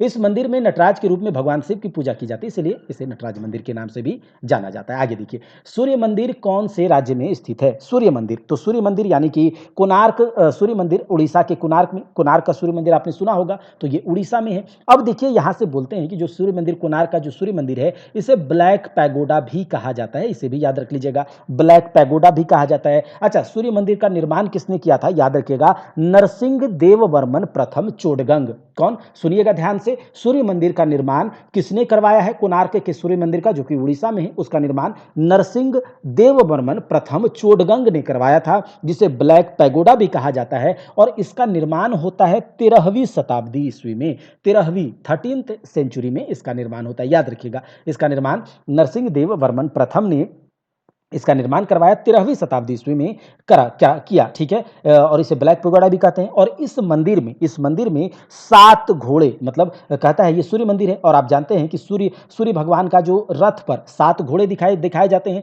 तो वो 7 घोड़े यहाँ पर बने हैं। और इनके रथ में, जो रथ है जिसमें 7 घोड़े बंधे हैं, इनके रथ में 24 पहिए हैं। किसने? 24 पहिए, याद रखिएगा, 24 पहिए, 7 घोड़े यहाँ पर हैं। और ये जो मंदिर है एक विशाल चबूतरे पर बनाया गया है। और जब देखिएगा आपका जो उत्तर भारत में जो मंदिर निर्माण शैली, जो नागर शैली है, उसमें विशाल चबूतरे पर मंदिर होता है, यही एक नागर शैली की विशेषता है, ठीक है। चलिए याद रखिएगा।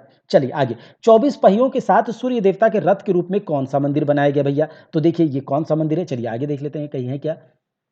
तो अभी हमने देखा था। अच्छा, सूर्य मंदिर, कोणार्क का सूर्य मंदिर, उड़ीसा का world famous Konark sun temple built by किसके द्वारा? तो ये किया गया है, यहाँ देख लीजिए, नरसिंह देव प्रथम के द्वारा, चोडगंग के द्वारा। अच्छा, कोणार्क का सूर्य मंदिर किसने बनवाया? नरसिंह देव प्रथम के द्वारा। कोणार्क सूर्य मंदिर कहाँ स्थित है? उड़ीसा में स्थित है, ठीक है। अच्छा, राजा हर्षवर्धन ने अपने भाई किसकी मृत्यु के बाद थानेश्वर और कन्नौज के सिंहासन पर प्रभुत्व स्थापित किया। देखिए, राजा हर्षवर्धन जब अपने वर्धन वंश के एक सम्राट राजा हर्षवर्धन, ठीक है, इसने जो है राज सिंहासन पर ये कब बैठ गए? 606 ईस्वी में। कब बैठ गए? 7वीं शताब्दी का जब एकदम शुरुआत होता है, उसी समय राजा हर्षवर्धन 606 ईस्वी में राज सिंहासन को संभाल लेते हैं। इनकी आयु बहुत कम होती है, लगभग 16 साल की उम्र में ये जो है शासन संभाल लेते हैं, सत्ता को संभाल लेते हैं। क्योंकि इसके पहले इनके बड़े भाई राज्यवर्धन और इनके पिता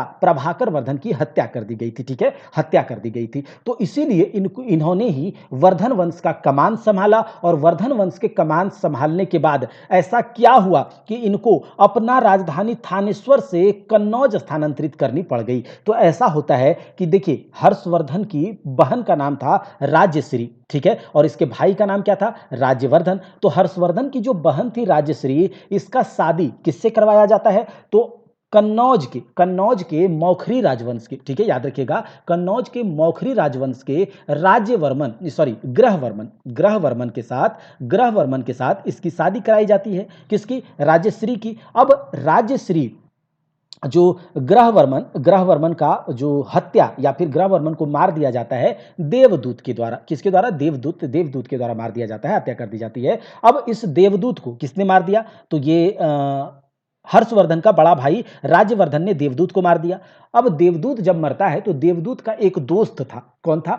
शशांक, गौड़ शासक शशांक, ठीक है, जो कि शैव शासक था। शैव धर्म को मानने वाला था शशांक। और चूंकि ये जो हर्षवर्धन था ये बौद्ध धर्म को मानने वाला था, तो दोनों के बीच में थोड़ा दुश्मनी इस प्रकार से होता है। तो देवदूत को जब किसने मारा? राज्यवर्धन ने। और राज्यवर्धन को कौन मार देता है? शशांक मार देता है। और शशांक को कौन मार देता है? हर्षवर्धन मार देता है। इस प्रकार से होता है। तो हर्षवर्धन जो कि जब कन्नौज पूरी तरह से खाली हो गया, राजश्री का पति भी मारा जाता है ग्रहवर्मन, तो उसकी बहन जो है, उसकी बहन राजश्री संभाल नहीं पाती है अपने राजकाज को। तो इसको संभालने के लिए थानेश्वर से अपनी राजधानी हर्षवर्धन स्थानांतरित कर लेता है और वहां पर दोनों मिल करके कन्नौज में राजश्री और हर्षवर्धन दोनों मिलकर राजशासन मतलब चलाते हैं। ठीक है, याद रखिएगा। तो देखिए प्रभुत्व स्थापित किया था किसने? हर्षवर्धन ने। किसने?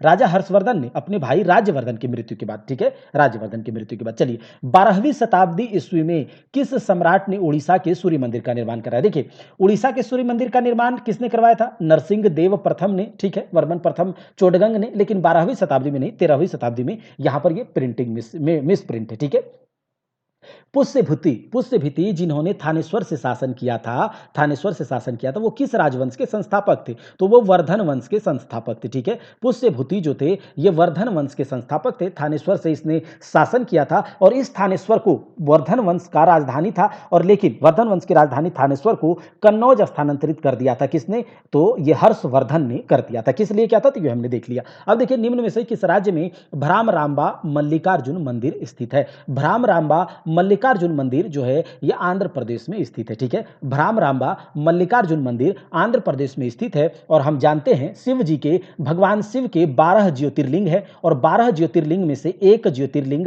आपका भ्रामरांबा मंदिर मल्लिकार्जुन मंदिर है। और माता पार्वती की 18 शक्तिपीठ है, उन 18 शक्तिपीठों में से एक शक्तिपीठ ये आपका भ्रामरांबा मल्लिकार्जुन मंदिर है। ठीक है, वर्मन राजवंश के भास्कर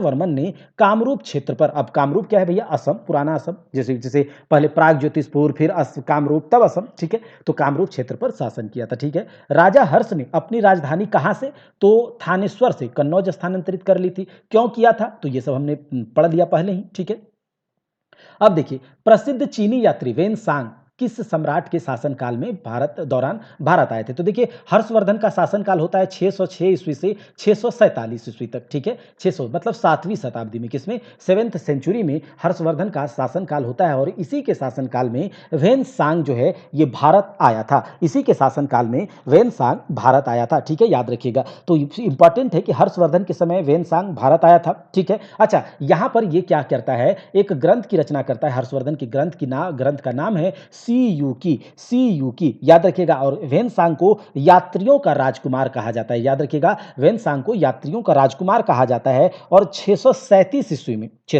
ईस्वी में हर जो वेनसांग है वो नालंदा विश्वविद्यालय की स्थापना भी करता है। ठीक है, नालंदा विश्वविद्यालय की स्थापना बोल रहे हैं, नालंदा विश्वविद्यालय का। ये वहां पर नालंदा विश्वविद्यालय जाते हैं, वहां पर भ्रमण करते हैं, नालंदा विश्वविद्यालय का दौरा करते हैं। ठीक है, विजिट करते हैं नालंदा विश्वविद्यालय को 637 ईस्वी में वेनसांग करते हैं। आगे देखिए अपने सीयू की, या फिर उन्होंने उल्लेख किया है अपने ग्रंथ में, अपने सीयू की बुक में, मथुरा को सूती वस्त्रों के लिए फेमस बताया और वाराणसी को रेशमी वस्त्रों के लिए। ये सब इंपॉर्टेंट है, याद रखिएगा। अच्छा, किसके शासन काल में वेनसांग भारत आया था? तो हर्षवर्धन के शासन काल में आया था भैया। देखिए किसके शासन काल में चीनी यात्री वेनसांग भारत आए थे? हर्षवर्धन के शासन काल में आए थे। तीर्थ यात्रियों के राजकुमार के रूप में प्रतिष्ठित वेनसांग ने सम्राट हर्षवर्धन के शासनकाल में भारत का दौरा किया था। ठीक है, ये सब हमने देख लिया। 7वीं शताब्दी के प्रारंभ में के साथ थानेश्वर और कन्नौज के सिंहासन पर कौन विराजमान हुआ? तो ये हुआ था हर्षवर्धन अपनी बहन राजश्री के साथ। ठीक है, नीचे दिए गए विकल्पों में उल्लेखित विदेशी यात्रियों में सबसे पहले आने वाला कौन था? तो देखिए मेगास्थनीज था, जो कि सेल्यूकस निकेटर का राजदूत था। मेगास्थनीज यही ना सबसे पहले आएगा, क्योंकि ये चंद्रगुप्त मौर्य के दरबार में आया था। और चंद्रगुप्त मौर्य का शासनकाल कब से कब तक का था? तो 322 ईसा पूर्व से 298 ईसा पूर्व तक था। तो ईसा पूर्व BC में मेगास्थनीज आया था। उसके बाद आपका ये सब आया, फाहियान है, इत्सिंग है, वेनसांग है। उसके बाद चंद्रगुप्त द्वितीय के शासनकाल में फाहियान आया, फिर आया वेनसांग, वही 7वीं शताब्दी में हर्षवर्धन के समय। उसके बाद इत्सिंग आया था। तो इस प्रकार से आप देख सकते हैं। चलिए निम्न में से कौन भारत में एक चीनी या तीर्थ यात्री नहीं था? अलबरूनी चीनी यात्री है क्या? नहीं। फाहियान चीनी यात्री, अलबरूनी नहीं था। ठीक है, फाहियान है, स्वानजिंग है, इत्सिंग है, ये सब है, लेकिन अलबरूनी चीनी यात्री नहीं था। ये सब तो हम जानते हैं, इसमें कुछ डिटेल नहीं करना है। राजा शशांक जिनके विरुद्ध हर्षवर्धन ने युद्ध की घोषणा की थी, वो किस साम्राज्य के शासक थे? तो वो गौड़ साम्राज्य के शासक थे, शैव धर्म के उपासक थे। और इन्होंने ही इसके द्वारा बोधि वृक्ष को काट दिया गया था, ये भी याद रखिएगा। ठीक है, हुमा का झुकता हुआ मंदिर, हुमा का झुकता हुआ मंदिर जो है वो किनको समर्पित है? तो वो भगवान शिव को समर्पित है। हुमा का झुका हुआ मंदिर उड़ीसा राज्य के संबलपुर जिले में महानदी के किनारे स्थित है। हुमा का झुकता हुआ मंदिर उड़ीसा के संबलपुर जिले में महानदी के किनारे स्थित है और ये भगवान शिव को समर्पित है। चलिए अब हम देखते हैं पाल वंश। गुप्त वंश के समय त्रिपक्षीय संघर्ष के बारे में आप लोग तो जानते होंगे, ठीक है। त्रिपक्षीय संघर्ष, और इस त्रिपक्षीय संघर्ष में राष्ट्रकूट राष्ट्रकूट और पाल वंश और गुर्जर वंशों का यहाँ पर क्या था, इन दोनों के बीच, इन तीनों के बीच संघर्ष हो रहा था। राष्ट्रकूटों के बीच, पाल वंश के बीच गुप्तोत्तर काल में, और किसका, तो गुर्जर प्रतिहार वंश का यहाँ पर क्या था, संघर्ष था। और अंतिम रूप से इस त्रिपक्षीय संघर्ष में गुर्जर प्रतिहार वंश क्या हुए थे, सफल हुए थे। तो ये सब हमने देखा, वो जानते हैं।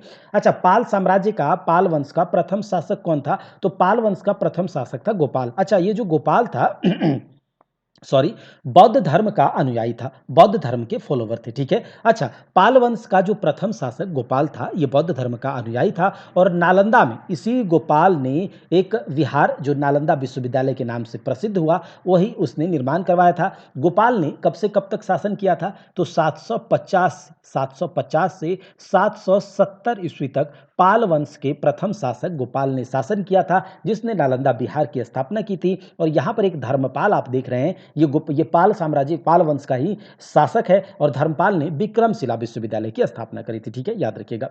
पाल राजवंश का संस्थापक कौन था? तो ये गोपाल है भैया। आप देखिए, कहा जा रहा है विक्रमशिला विश्वविद्यालय के संस्थापक कौन थे? तो धर्मपाल, जो कि हमने बात किया हुआ है। देखिए, 750 से 770 तक कौन शासन करता है? तो ये गोपाल, जो कि पाल वंश का संस्थापक था। और 770 से 810 ईस्वी तक धर्मपाल, याद रखिएगा, धर्मपाल का शासन होता है। धर्मपाल शासन करते हैं, और धर्मपाल पाल वंश के शासक थे, और इसने बिहार राज्य के भागलपुर में विक्रमशिला विश्वविद्यालय की स्थापना करी थी। तो ये बात हम लोग जानते हैं। आगे देखिए, 9वीं शताब्दी में प्रसिद्ध विक्रमशिला विश्वविद्यालय की स्थापना किसने करी? तो पाल वंश के धर्मपाल ने, जिसका शासनकाल रहा है 770 से 810 ईस्वी तक, ठीक है। अब देखिए, कहा जा रहा है विक्रमशिला विश्वविद्यालय की स्थापना किस पाल शासक ने किया? तो जो इंपॉर्टेंट है प्रश्न वही यहाँ पर देखने को मिल रहे हैं, और उसमें उसको हम डिटेल से कर भी रहे हैं, तो इतने से काम हो जाएगा, ठीक है। चलिए, धर्मपाल। किसने विक्रमशिला विश्वविद्यालय को स्थापित और नालंदा विश्वविद्यालय को पुनर्जीवित किया? तो ये धर्मपाल ने किया। किसने? धर्मपाल ने किया। और बौद्ध धर्म का अनुयायी था। चलिए आगे देखते हैं। देखिए, नालंदा विश्वविद्यालय के बारे में तो आपको पता होगा कि नालंदा विश्वविद्यालय को बख्तियार खिलजी ने पूरे रन भन छीन कर दिया था, ठीक है। और यहाँ देखिए, निम्न में से किस सदी के बाद से दक्षिण भारत में भूमि दान देने की प्रथा खूब चल पड़ी? After which of the following centuries did the practice of donating land in South India go a long way, ठीक है। तो ये 8वीं सदी के बाद, ठीक है, 8वीं सदी के बाद दक्षिण भारत में भूमि दान देने की प्रथा जोरों पर थी, मतलब भूमि दान में दे दिया जाता था। नगरीय जीवन के पतन के फलस्वरूप अर्थव्यवस्था मुख्यतः भूमि और कृषि पर निर्भर हो गई, मतलब एग्रीकल्चर पर निर्भर हो गया। अब भूमि दान के साथ गांव की भूमि से उत्पन्न होने वाली आय भी ग्रहिता को सौंप दी जाती थी। इसी भूमिदान के कारण सामंतवाद का विकास हुआ और भारत पर विदेशी आक्रमण का मार्ग प्रशस्त हुआ। आगे देखिए, किस वंश की राजधानी दक्षिण भारत में नहीं थी? तो पाल वंश की राजधानी दक्षिण भारत में नहीं थी, बल्कि दक्षिण भारत के ये साम्राज्य है, चोल वंश, चेर वंश, पल्लव वंश, ये सब दक्षिण भारत के साम्राज्य हैं, ठीक है। चोल हुआ, चोल वंश हुआ, पल्लव हुआ, चेर हुआ। यहाँ पर देखिए लिखा, अब पूछा जा रहा है कि दिल्ली शहर की स्थापना किसने की थी? तो दिल्ली शहर की स्थापना जो है ये हुआ था, ऐसा देखिए, इसने किया था, तोमर वंश का राजा था एक अनंगपाल, ठीक है। तोमर वंश के राजा एक अनंगपाल था, इसने दिल्ली शहर की स्थापना करी थी। और ऐसा किस बुक में लिखा गया है? ऐसा एक बुक जो कि देखिए, पृथ्वीराज चौहान के बारे में तो आप लोग जानते होंगे। पृथ्वीराज चौहान का एक कवि था, पृथ्वीराज चौहान का एक राज दरबारी कवि था, चंद्रवरदई, ठीक है, चंद्रवरदई। अब चंद्रवरदई की एक बुक थी पृथ्वीराज रासो, चंद्रवरदई की एक बुक थी पृथ्वीराज रासो, और इसी बुक में लिखा गया था कि जो दिल्ली शहर की स्थापना है, दिल्ली शहर का संस्थापक पृथ्वीराज रासो में तोमर राजा अनंगपाल ने करी थी, ठीक है। ये बात याद रखिएगा। अच्छा, पृथ्वीराज चौहान के पिता कौन थे? तो पृथ्वीराज चौहान के पिता थे सोमेश्वर चौहान। सोमेश्वर चौहान के बाद उसका पुत्र, उसका बेटा पृथ्वीराज चौहान वंश का सबसे प्रसिद्ध शासक हुआ और पृथ्वीराज चौहान को पृथ्वीराज तृतीय भी कहा जाता है। कथाओं में उसे राय पिथौरा भी कहा गया है। प्रसिद्ध कवि चंद्रबरदई उसकी राज्यसभा में निवास करते थे और उनका एक बुक था पृथ्वीराज रासु। ठीक है, ये इंपॉर्टेंट है, याद रखिएगा। पृथ्वीराज चौहान ने संयोगिता से विवाह किया था और वह उसके शत्रु जयचंद गढ़वाल की बेटी थी। गढ़वाल वंश का शासक जयचंद की बेटी संयोगिता से पृथ्वीराज चौहान ने विवाह किया था, शादी कर लिया था। और इसी के खुन्नस में पृथ्वीराज चौहान के खिलाफ जयचंद ने किसका साथ दिया था? तो मोहम्मद गौरी का साथ दिया था। पृथ्वीराज चौहान के खिलाफ जो युद्ध किया था, ठीक है, उसी युद्ध में पृथ्वीराज चौहान के खिलाफ 1192 में तराइन का जो दूसरा युद्ध हुआ था, गौरी ने पृथ्वीराज चौहान को हरा दिया था और उसमें मोहम्मद गौरी का साथ किसने दिया था? जयचंद ने दिया था। लेकिन चूंकि गौरी तो गौरी ठहरा, ये तो पीछे से वार करने वाला था, तो मोहम्मद गौरी ने फिर से 1194 में इसी को फिर से जो है गढ़वाल वंश के जयचंद को क्या किया? इसका हत्या कर दिया, मर्डर कर दिया। ठीक है, याद रखिएगा। चलिए आगे देखिए, कहा जा रहा है कि यशो विग्रह महीचंद्र और चंद्रदेव किस राजवंश के पहले 3 शासक थे? तो ये गढ़वाल वंश के शासक थे। यशो विग्रह, महीचंद्र और चंद्रदेव गढ़वाल राजवंश के पहले 3 शासक थे, ऐसा हम जानते हैं। चलिए आगे देखते हैं।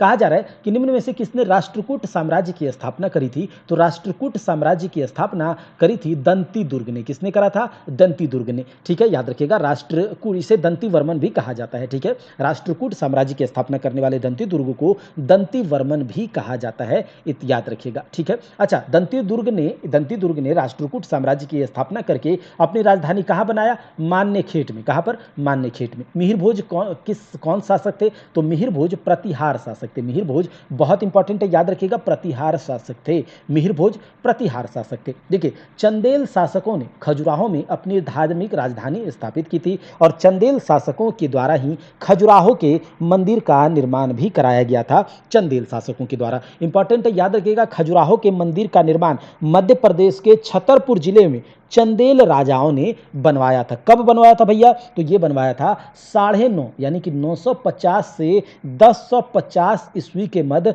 खजुराहो के मंदिर का निर्माण चंदेल शासकों के द्वारा मध्य प्रदेश के छतरपुर जिले में करवाया गया था। अच्छा, किस खजुराहो के मंदिर का निर्माण किस शैली के अंतर्गत हुआ था? पूछा जाएगा, तो याद रखिएगा, नागर शैली के अंतर्गत हुआ था। ठीक है, खजुराहो के मंदिर को यूनेस्को के वर्ल्ड हेरिटेज में भी शामिल कर लिया गया है, याद रखिएगा। ठीक है, अच्छा, खजुराहो मंदिर में 85 मंदिरों के निर्माण का यहाँ पर मतलब विवरण दिया गया है। अच्छा, ठीक है, याद रखिएगा। आगे देखते हैं। कहा जा रहा है कि प्राचीन भारत में स्थापत्य कला को अब हम देखेंगे। आर्किटेक्चर जो है ये हम देखेंगे एंशिएंट इंडिया में। ठीक है, प्राचीन भारत में। चलिए एक एक करके देखते हैं। खजुराहो का स्मारक किस राजवंश से संबंधित है? Khajuraho group of monuments are attributed to which dynasty? तो अभी हमने देखा चंदेल शासकों के द्वारा खजुराहो के मंदिर का निर्माण करा गया था। ठीक है, और खजुराहो के मंदिर में, याद रखिएगा, खजुराहो के मंदिर में कंदारिया महादेव मंदिर इंपॉर्टेंट है, याद रखिएगा। ये सबसे उत्तम मंदिर खजुराहो में जितने भी मंदिर बने हैं, खजुराहो में जितने भी मंदिर चंदेल शासकों के द्वारा बनाए गए हैं, उनमें से कंदारिया महादेव मंदिर जो है वो सर्वोत्तम कहा गया है। क्या कहा गया है? सर्वोत्तम कहा गया है कंदारिया महादेव मंदिर को। अच्छा, यहां पर एक और मंदिर है, मातंगेश्वर मंदिर। पूछा जाता है एग्जामिनेशन में, याद रखिएगा। मातंगेश्वर मंदिर, खजुराहो के मंदिर में से मातंगेश्वर मंदिर को बनाया गया, क्योंकि खजुराहो के मंदिर में 85 मंदिरों के निर्माण का उल्लेख है। तो मातंगेश्वर मंदिर किस भगवान को समर्पित है? तो याद रखिएगा, भगवान शिव को समर्पित है मातंगेश्वर मंदिर। अच्छा, खजुराहो के मंदिर में ही एक पार्श्वनाथ भी बनाया गया है। और पार्श्वनाथ, तो हम जानते हैं कि जैन धर्म के 23वें तीर्थंकर को पार्श्वनाथ, जैन धर्म के 23वें तीर्थंकर कौन थे? पार्श्वनाथ थे। तो याद रखिएगा, पार्श्वनाथ मंदिर एक जैन मंदिर है खजुराहो में, इसका भी निर्माण किया गया है। और याद रखिएगा, खजुराहो के मंदिर में कुछ इंपॉर्टेंट मंदिर है जिसे पूछा जाता है। 64 योगिनी मंदिर, ब्रह्मा मंदिर, दूल्हा देव मंदिर, जिननाथ का मंदिर, ये सब खजुराहो के मंदिर हैं और इंपॉर्टेंट है। कौन कौन से? 64 योगिनी मंदिर, ब्रह्मा मंदिर, दूल्हा देव मंदिर, जिननाथ का मंदिर। ठीक है, तो याद रखिएगा। और मातंगेश्वर मंदिर भगवान शिव को समर्पित है। कंदारिया महादेव मंदिर इंपॉर्टेंट है, याद रखिएगा। देखिए, कंदारिया महादेव मंदिर निम्न में से कहाँ स्थित है? तो खजुराहो में है। अभी हमने देखा भैया, अभी देखा हमने, इसके बारे में अच्छे से याद होगा आपको। खजुराहो मंदिर किस राज्य में स्थित है? तो मध्य प्रदेश में है। मध्य प्रदेश में खजुराहो समूह के स्मारकों में किस धर्मों के मंदिर हैं? तो देखिए, हिंदू के भी हैं, जैन के भी हैं। हिंदू धर्म के तो हमने देखे, और इसमें एक पार्श्वनाथ मंदिर जो कि जैन मंदिर है, ये भी हमने देखा। ठीक है, खजुराहो में 85 मंदिरों के निर्माण का उल्लेख है, ये भी हमने देखा। ठीक है, अच्छा, कंदारिया महादेव मंदिर का निर्माण किसने करवाया था? तो चंदेल राजाओं ने खजुराहो में करवाया था। किससे समर्पित है? ठीक है, कंदारिया महादेव मंदिर, चलिए, सर्वोत्तम मंदिर है, याद रखिएगा। अच्छा, ये देखिए, कहा जा रहा है कंबोडिया में स्थित अंकोर वाट का सुप्रसिद्ध विष्णु भगवान का मंदिर किसने बनवाया था? ठीक है, ये भी याद रखिएगा कि the famous Vishnu temple at Angkor Wat in Cambodia was built by किसके द्वारा? तो सूर्यवर्मन द्वितीय के द्वारा बनवाया गया था। ठीक है, सूर्यवर्मन द्वितीय के द्वारा बनवाया गया था अंकोर वाट का मंदिर। बस इतना आपको याद रखना है, यहां से इंपॉर्टेंट है। चोलों के समय बृहदेश्वर मंदिर कहां स्थित है? तो चोलों के समय का जो ये बृहदेश्वर मंदिर है, ये तंजावुर में स्थित है। और तंजावुर में इसका निर्माण, बृहदेश्वर मंदिर का निर्माण किसने करवाया था? तो याद रखिएगा, राजराज प्रथम, जो कि एक चोल शासक थे, राजराज प्रथम ने बृहदेश्वर मंदिर का निर्माण तंजौर में करवाया था। इंपॉर्टेंट है, इसे याद रखिएगा। और इस मंदिर का निर्माण किस शैली में हुआ है? बृहदेश्वर मंदिर का, चूंकि राजराज प्रथम तंजौर में, जो कि साउथ में है, और साउथ में हम जानते हैं द्रविड़ शैली का निर्माण होता है। ठीक है, द बृहदेश्वर मंदिर कहाँ स्थित है भैया? तो ये है तंजावुर में। किसने करवाया था निर्माण? राजराज प्रथम ने। किस शैली में हुआ है? किस शैली में इसका निर्माण हुआ है? द्रविड़ शैली में। ठीक है, निम्नलिखित में से कौन सा मंदिर चोल साम्राज्य का एक उदाहरण है? चोल साम्राज्य का, तो देखिए, ऐरावतेश्वर मंदिर। ऐरावतेश्वर मंदिर जो है, ये एक चोल साम्राज्य का एक उदाहरण है। देखिए, 12वीं सदी में यह मंदिर राजराज चोल द्वितीय के द्वारा बनाया गया था। राजराज चोल के द्वारा एक मंदिर का निर्माण होता है, ऐरावतेश्वर मंदिर। ऐरावत सुना होगा ना, हाथी, ऐरावतेश्वर मंदिर। यह मंदिर, ऐरावतेश्वर मंदिर जो है, तमिलनाडु राज्य में कुंभकोणम के पास दारासुरम में स्थित है। देखिए, यहां से ये याद रखना है कि चोल साम्राज्य को दर्शाता है ऐरावतेश्वर मंदिर। ठीक है, यहां से याद रखिएगा कि 12वीं सदी में राजराज चोल द्वितीय के द्वारा इस मंदिर का निर्माण करवाया गया था, जो कि तमिलनाडु राज्य के कुंभकोणम के पास दारासुरम में स्थित है। यहां पर देखिए, एक मंदिर है, इंपॉर्टेंट है, याद रखिएगा, विरूपाक्ष मंदिर। अच्छा, ये विरूपाक्ष मंदिर कहां पर है? तो हम्पी में है। कहां पर? हम्पी में। इसे भी याद रख लीजिएगा। चलिए, नटराज की कांस्य प्रतिमा किसके शासन काल के दौरान निर्मित की गई थी? तो चोलों के शासन काल के दौरान नटराज के कांस्य मंदिर क्या किया गया था? नटराज के कांस्य प्रतिमा का निर्माण किया गया था। यहाँ पर देखिए, कुछ मंदिर हैं और उससे संबंधित जगह के नाम दिए गए हैं। हमने देखा बृहदेश्वर मंदिर कहाँ पर स्थित था भैया? तो बृहदेश्वर मंदिर कहाँ पर था? हमने देखा तंजावुर में। और तंजावुर कहाँ है? तमिलनाडु में। तंजावुर कहाँ है? तमिलनाडु में। और बृहदेश्वर मंदिर का निर्माण किसने करवाया था? तो बृहदेश्वर मंदिर का निर्माण राजराज प्रथम ने करवाया था। किसने? राजराज प्रथम ने करवाया था। चोल शासक हैं राजराज प्रथम, और इसने बृहदेश्वर मंदिर का निर्माण तमिलनाडु के तंजावुर में करवाया। ठीक है, दिलवाड़ा मंदिर, दिलवाड़ा का जैन मंदिर, जो कि राजस्थान के माउंट आबू में स्थित है, और इसका निर्माण किसने करवाया था? याद रखिएगा, भीमदेव प्रथम। भीमदेव प्रथम का एक सामंत था जिसका नाम था बिमल शाह। ठीक है, बिमल मसाला नहीं, बिमल शाह। और बिमल शाह ने इसका निर्माण करवाया था। कहां पर? राजस्थान में। ठीक है, राजस्थान में। लिंगराज मंदिर, तो लिंगराज मंदिर जो है, ये उड़ीसा भुवनेश्वर उड़ीसा में स्थित है। लिंगराज मंदिर जो है, ये भुवनेश्वर उड़ीसा में स्थित है।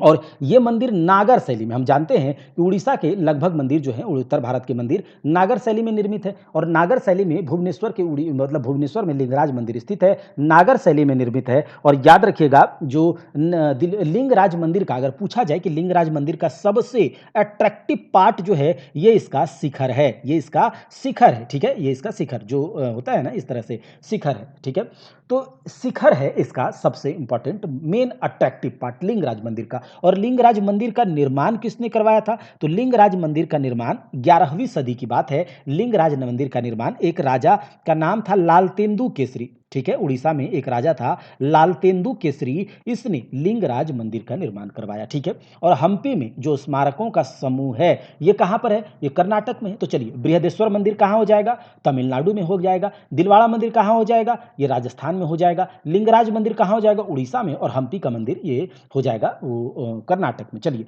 कहा जा रहा है होयसलेश्वर मंदिर निम्न में से किस राज्य में स्थित है? तो होयसलेश्वर मंदिर जो है ये कर्नाटक में है। होयसलेश्वर मंदिर कर्नाटक में है, जो कि भगवान शिव को समर्पित है। कर्नाटक में निम्न में से किस जिले में विरूपाक्ष मंदिर स्थित है? विरूपाक्ष मंदिर हमने देखा हम्पी में स्थित है भैया, हम्पी में। और हम्पी जो कि बल्लारी में है, कहां पर? बल्लारी में। तो कर्नाटक के बल्लारी जिले के हम्पी में विरूपाक्ष मंदिर है। कहां? विरूपाक्ष मंदिर है। चलिए, अब आगे देखते हैं, मेगुडी मंदिर किस वर्तमान राज्य में स्थित है? तो कर्नाटका में है। कहां पर? कर्नाटका में। मेगुडी या फिर मेगुती आप बोल सकते हैं। कर्नाटक के बीजापुर, मेगुडी या फिर मेगुती मंदिर कर्नाटक के बीजापुर जिले में स्थित है। और इस मेगुडी मंदिर का निर्माण जो है 634 ईस्वी में पुलकेशिन द्वितीय के मंत्री ने करवाया था। किसने? पुलकेशिन द्वितीय के मंत्री ने करवाया था। और चालुक्य वास्तु शैली, और चालुक्य वास्तु शैली किसे कहा जाता है बताइए? वेसर शैली को ही कहा जाता है। वेसर शैली में निर्मित एक महत्वपूर्ण जैन मंदिर है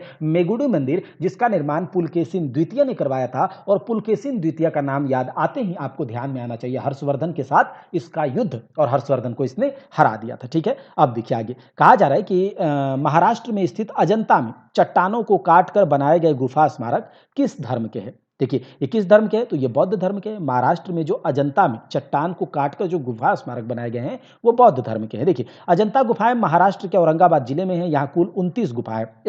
एलोरा में कितने गुफाएं थे? 34 गुफा था। ठीक है, और अजंता में 29 गुफा है। और 29 गुफाओं में केवल 6 गुफाएं ही शेष हैं, और ये सारे के सारे गुफाएं बौद्ध धर्म से संबंधित है। ठीक है, अजंता केव्स कहाँ पर है भैया? महाराष्ट्र के औरंगाबाद में। अजंता की चित्रकारियां जो है वो जातक कहानियों को, भगवान बुद्ध के जातक कहानियों को समर्पित है। ठीक है, फूल पत्तियां ये सब सारे कुछ है यहाँ पर। हमने अजंता और एलोरा के बारे में देख लिया है। इनमें से कौन सी कथाएं अजंता गुफा की चित्रकारी और मूर्ति कलाओं से संबंधित हैं? तो ये आपके जातक कथाओं से, किसे? जातक कथाओं से संबंधित है। अब देख लीजिए, कहता है गुप्त चित्रों का सर्वश्रेष्ठ नमूना किस जगह पर है? तो अजंता, गुप्त चित्रों का, गुप्त काल के जो पेंटिंग्स है उसका एक सर्वश्रेष्ठ नमूना आपको अजंता की गुफाओं में देखने को मिलेगी। ठीक है, महाराष्ट्र राज्य के अजंता औरंगाबाद जिले में है। निम्न में से किस राज्य में अजंता की गुफाएं स्थित हैं? तो महाराष्ट्र राज्य में है। और जिला तो अजंता में। एलोरा की गुफाएं महाराष्ट्र में है। ठीक है, एलोरा के बारे में हमने अच्छे से बात किया हुआ है पीछे में, तो यहाँ करना मतलब सही नहीं है। ठीक है, आगे देखिए, कौन सी गुफाएं बौद्ध धर्म, हिंदू धर्म और जैन धर्म के धार्मिक कला की सांस्कृतिक मिश्रण है? तो एलोरा की गुफाएं, जिसमें 34 गुफाएं हैं। ठीक है, और 34 गुफाओं में 34 के 34 हिंदू धर्म, जैन धर्म और बौद्ध धर्म को समर्पित हैं। ठीक है, एलोरा की गुफाओं में कितने मठ और मंदिर हैं? तो 34। ठीक है, 34 है। अब आगे देखिए, कहा जा रहा है शिव गुफा कहाँ स्थित है? शिव गुफा कहाँ स्थित है? तो ये एलिफेंटा की गुफाओं में स्थित है शिव गुफाएं।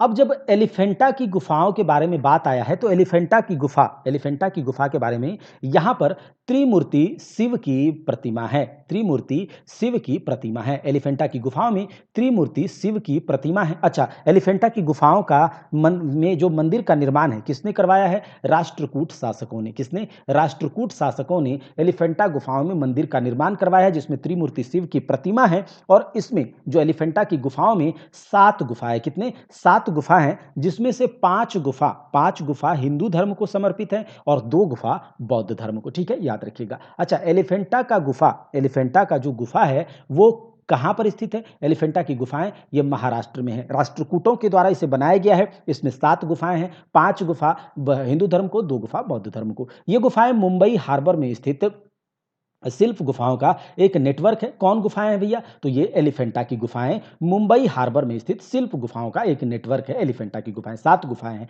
एलिफेंटा की गुफाएं मुख्य रूप से निम्नलिखित में से किस देवता को समर्पित है? तो भगवान शिव को, त्रिमूर्ति भगवान शिव की प्रतिमा है। एलिफेंटा की गुफाएं किस देवता को समर्पित है? शिव देवता को, भगवान शिव को समर्पित है। ठीक है, अब देखिए बाघ की गुफाएं जो भारतीय शैलकृत स्थापत्य वास्तुकला यानी कि रॉक कट आर्किटेक्चर का अद्भुत नमूना है। बाघ की गुफाएं ये मध्य प्रदेश में, कहाँ पर? मध्य प्रदेश में, ठीक है, याद रखिएगा। देखिए यहाँ पर बाघ की गुफाओं के बारे में कुछ लिखा गया है, चलिए उसे देख लेते हैं। देखिए बाघ की गुफाएं जो भारतीय शैलकृत यानी कि पत्थर को काट काट करके बनाए गए गुफाएं हैं, तो इसका अद्भुत नमूना है बाघ की गुफाएं। मध्य प्रदेश में स्थित है, मध्य प्रदेश के धार जिले में विंध्यन रेंज को काटकर बाघ की गुफाओं का निर्माण कराया गया है और ये गुफाएं बौद्ध धर्म से संबंधित है। 9 गुफा है इसमें, 9 गुफा में से 4 को छोड़कर शेष पूरी तरह से क्षतिग्रस्त हो चुकी है, ठीक है। लोकप्रिय बाघ गुफा चित्रकारी किस राज्य में पाई जाती है? तो मध्य प्रदेश में पाई जाती है। अब हम देख लेते हैं इसके बारे में। देखिए सोमनाथ मंदिर कहाँ है? सोमनाथ मंदिर गुजरात में है। कामाख्या मंदिर कहाँ है? असम में है, असम में है, ये तो हम जानते हैं।